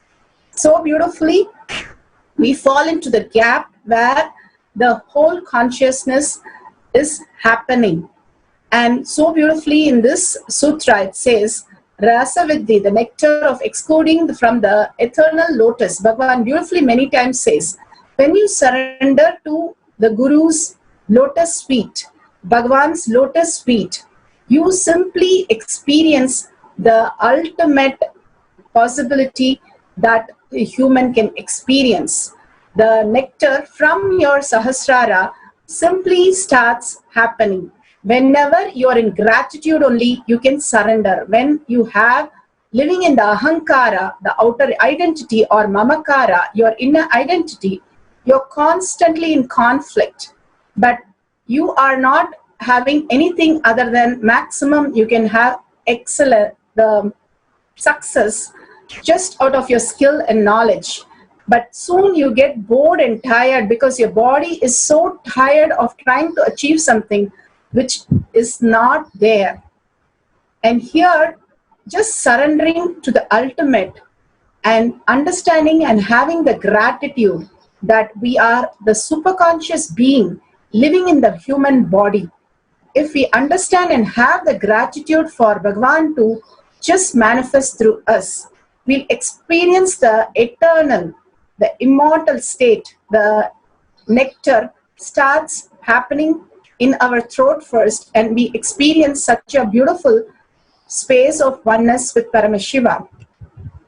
The Shastra Pramana, Apta Pramana. Hanuman, again, how he experienced the heaviness and increase. He made himself so heavy that Bhima, when he went to lift even his tail, he was not able to do it because of his arrogance. He thought he is the most skillful and most proficient and professional of weightlifter, and he was not even able to move a monkey's tail. So then comes the mamakara and ahankara shatter, and when he surrendered and completed with his inner identity and outer identity, simply Hanuman said, when I am in the space of oneness with Rama, I can just manifest anything and everything. The abundance simply flows in us when we are in oneness. Here, Atma Pramana, Bhagavan beautifully took the deity of the Nataraja into the Los Angeles temple. It was 6 feet and 10 inches. And the door was 6 feet and 8 inches. They were trying to remove the door and take the deity in. But Bhagavan simply blessed and said, it will go in. And nobody knows how it can happen. It reduced the size and increased the size when they placed the deity inside the temple. It is still amazing for all the devotees and disciples out there in LA to experience and witness this beautifully, how they could reduce and increase the size of an object simply by connecting to Bhagavan. Such a beautiful space. Let's start. We have the Shakshi Pramana of how they have increased the weight of the Lakshmi chain. Here, Lord Lakshmi's deity chain is placed, and you can see in every cycle, the chain, the golden chain, has started increasing the weight. Many ask the question, after the power manifestation is over, the chain again goes back to the original number. Bhagavan beautifully explains a real situation, how it can be permanent. When Bhagavan explains any of the powerful cognition, it becomes your permanent solution. When you have decided for it, then you will see the power manifestation also happening, and the chain also decides for it. One of the lady had a tumor in her body, and every time she did a surgery. But once Bhagavan said, whatever you're experiencing is just a dream, you can unclutch from that. When she took that as a reality, she simply experienced resolving the tumor, and she never had to go for a surgery. All these healings from cancer to all this, and so many people have experienced no loss after they gain height or weight or any of them, because they understood that Bhagavan's words are reality, and we need to live, even though it takes a lot of ferociousness from our side to break the boredom and tiredness. When you decide to break the boredom and tiredness and live for excellence, simply you will see that whatever you want, the reality just happens through you. Let's go to the instruction. You can download this app. If you don't have any weighing machine, we are going to increase the weight. You have a weighing machine, that's wonderful. You can place the gold chain or silver chain or some coins, and simply you will see the weight increase. Please have the video camera, because all these are your greatest moment of manifesting the higher reality. Recording all this will be the ultimate gift for yourself, and when you look back, it will be the best thing that you have recorded in your life. The moments when you are in the oneness, extreme oneness, and simply Bhagavan manifest his presence through you, and you celebrated it to the highest reality. So please make sure you record these moments. If you are not able to record, at least take a picture of it before and after. Please download the Android or iPhone version to experience the raise in the weight. So beautifully, Bhagavan himself will manifest through you. We are going to have a 10 minutes. Let's sit straight, quickly, with the head, neck, and spine in a straight line. Remember Bhagavan in your third eye. Absolute unclutching, as Paramashiva is your only strength. That is the only integrity that we need to have. And experience oneness with Bhagavan, the darshan that we just received. And chant the Mahavakya, Om Nithyananda Paramashivam. Let's start.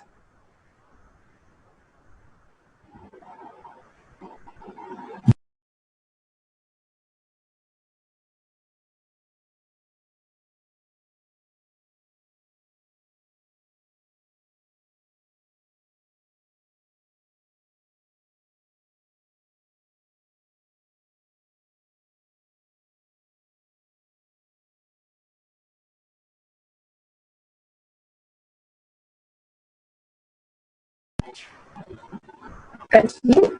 We'll be playing the capsule and continue chanting the Mahavakya Om Nithyananda Paramashivam.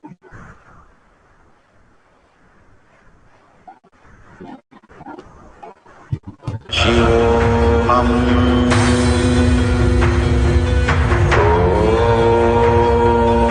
Nithyananda Paramashivam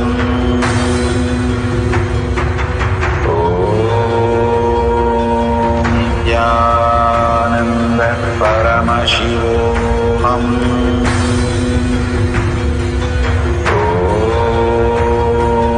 Nithyananda Paramashivam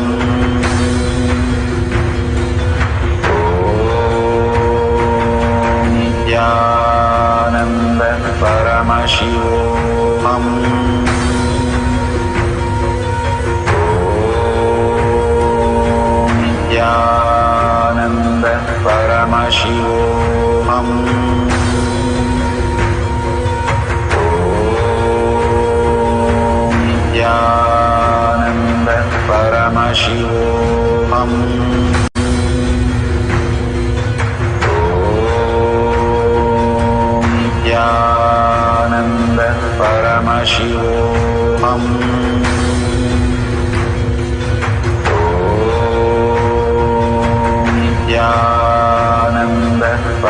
Paramashivam.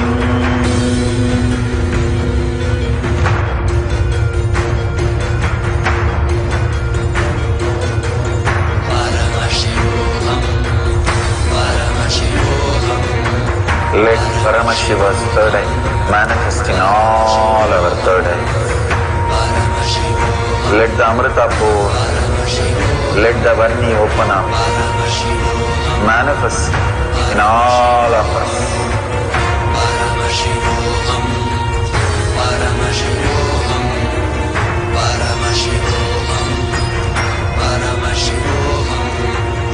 Let Paramashiva overflow, manifest the powers in all our third eyes. Om Jnananda Paramashivam. Om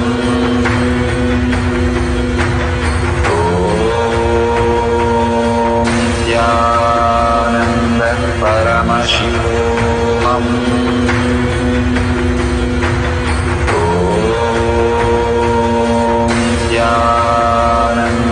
Paramashivam. Om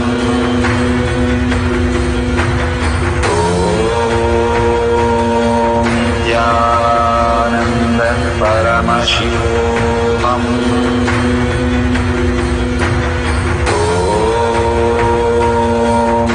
Jnananda Paramashivam. Paramashivam.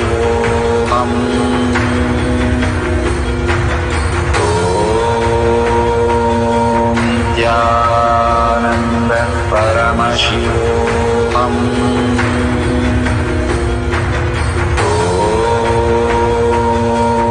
Jnananda Paramashivam. Om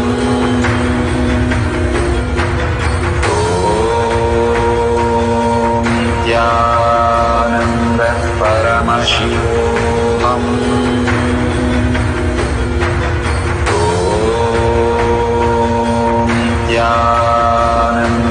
Paramashivam. Om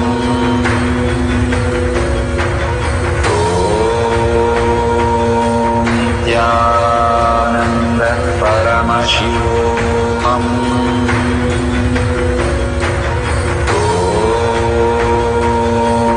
Jnananda Paramashivam.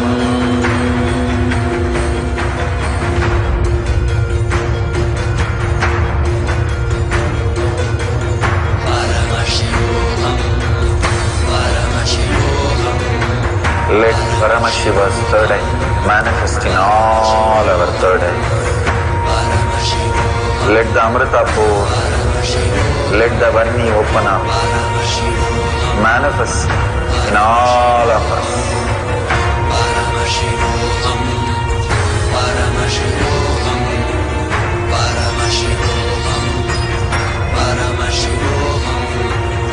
Let Paramashiva overflow, manifest the powers in all our third eyes.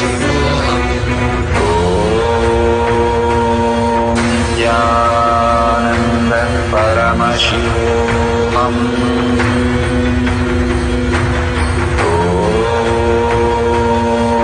Jnananda Paramashivam.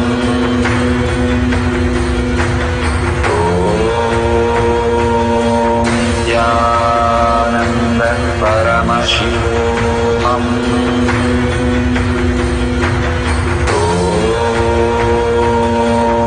Jnananda Paramashivam. Om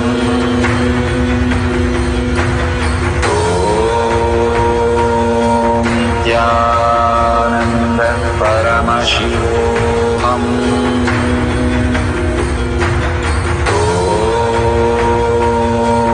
Jnananda Paramashivam. Om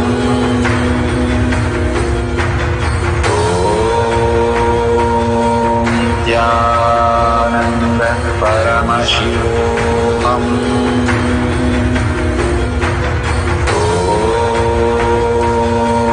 Jnananda Paramashivam.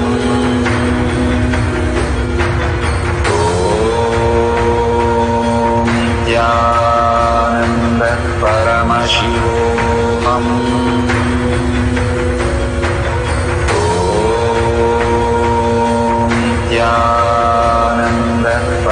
Paramashivam.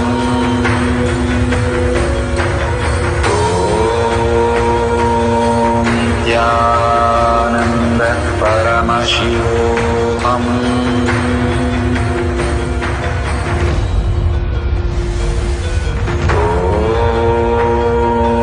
Nithyananda Paramashivam.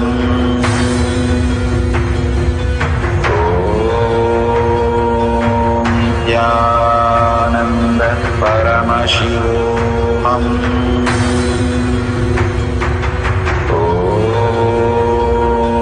Nithyananda Paramashivam.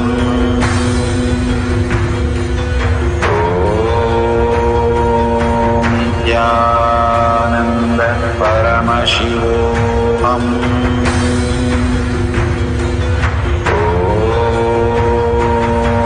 Nithyananda Paramashivam.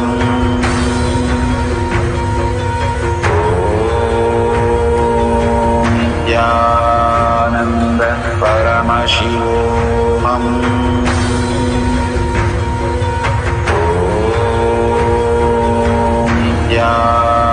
Nithyananda Paramashivam.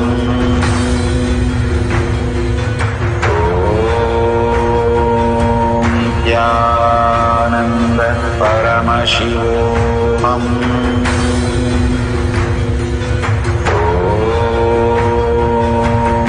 Nithyananda Paramashivam.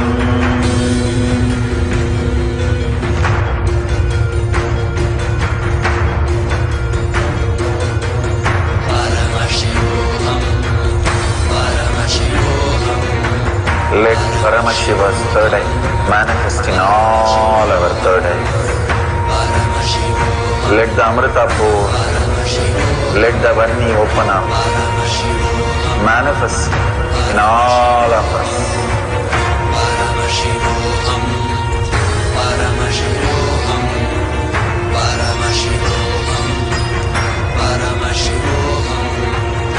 Let Paramashiva overflow, manifest the powers in all our third eyes.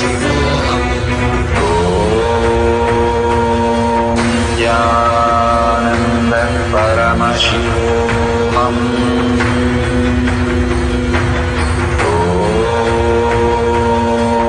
Nithyananda Paramashivam.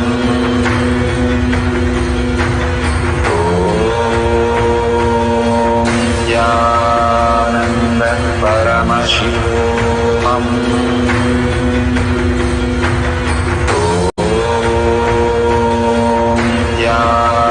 Nithyananda Paramashivam. Nithyananda Paramashivam.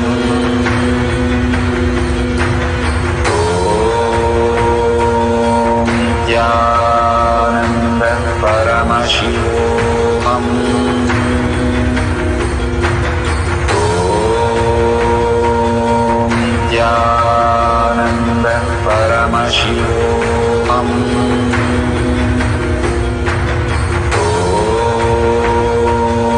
Nithyananda Paramashivam.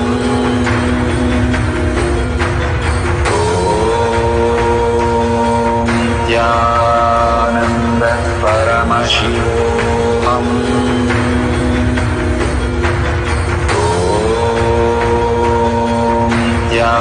Nithyananda Paramashivam.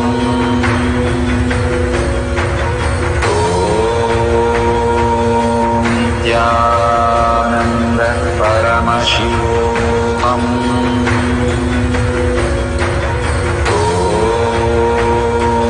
Nithyananda Paramashivam.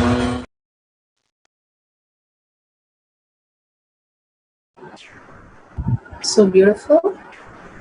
Please, Paramashivam participant, go ahead with your poll and next sessions. This is for the social media users, the NTV and the YouTube and the Facebook.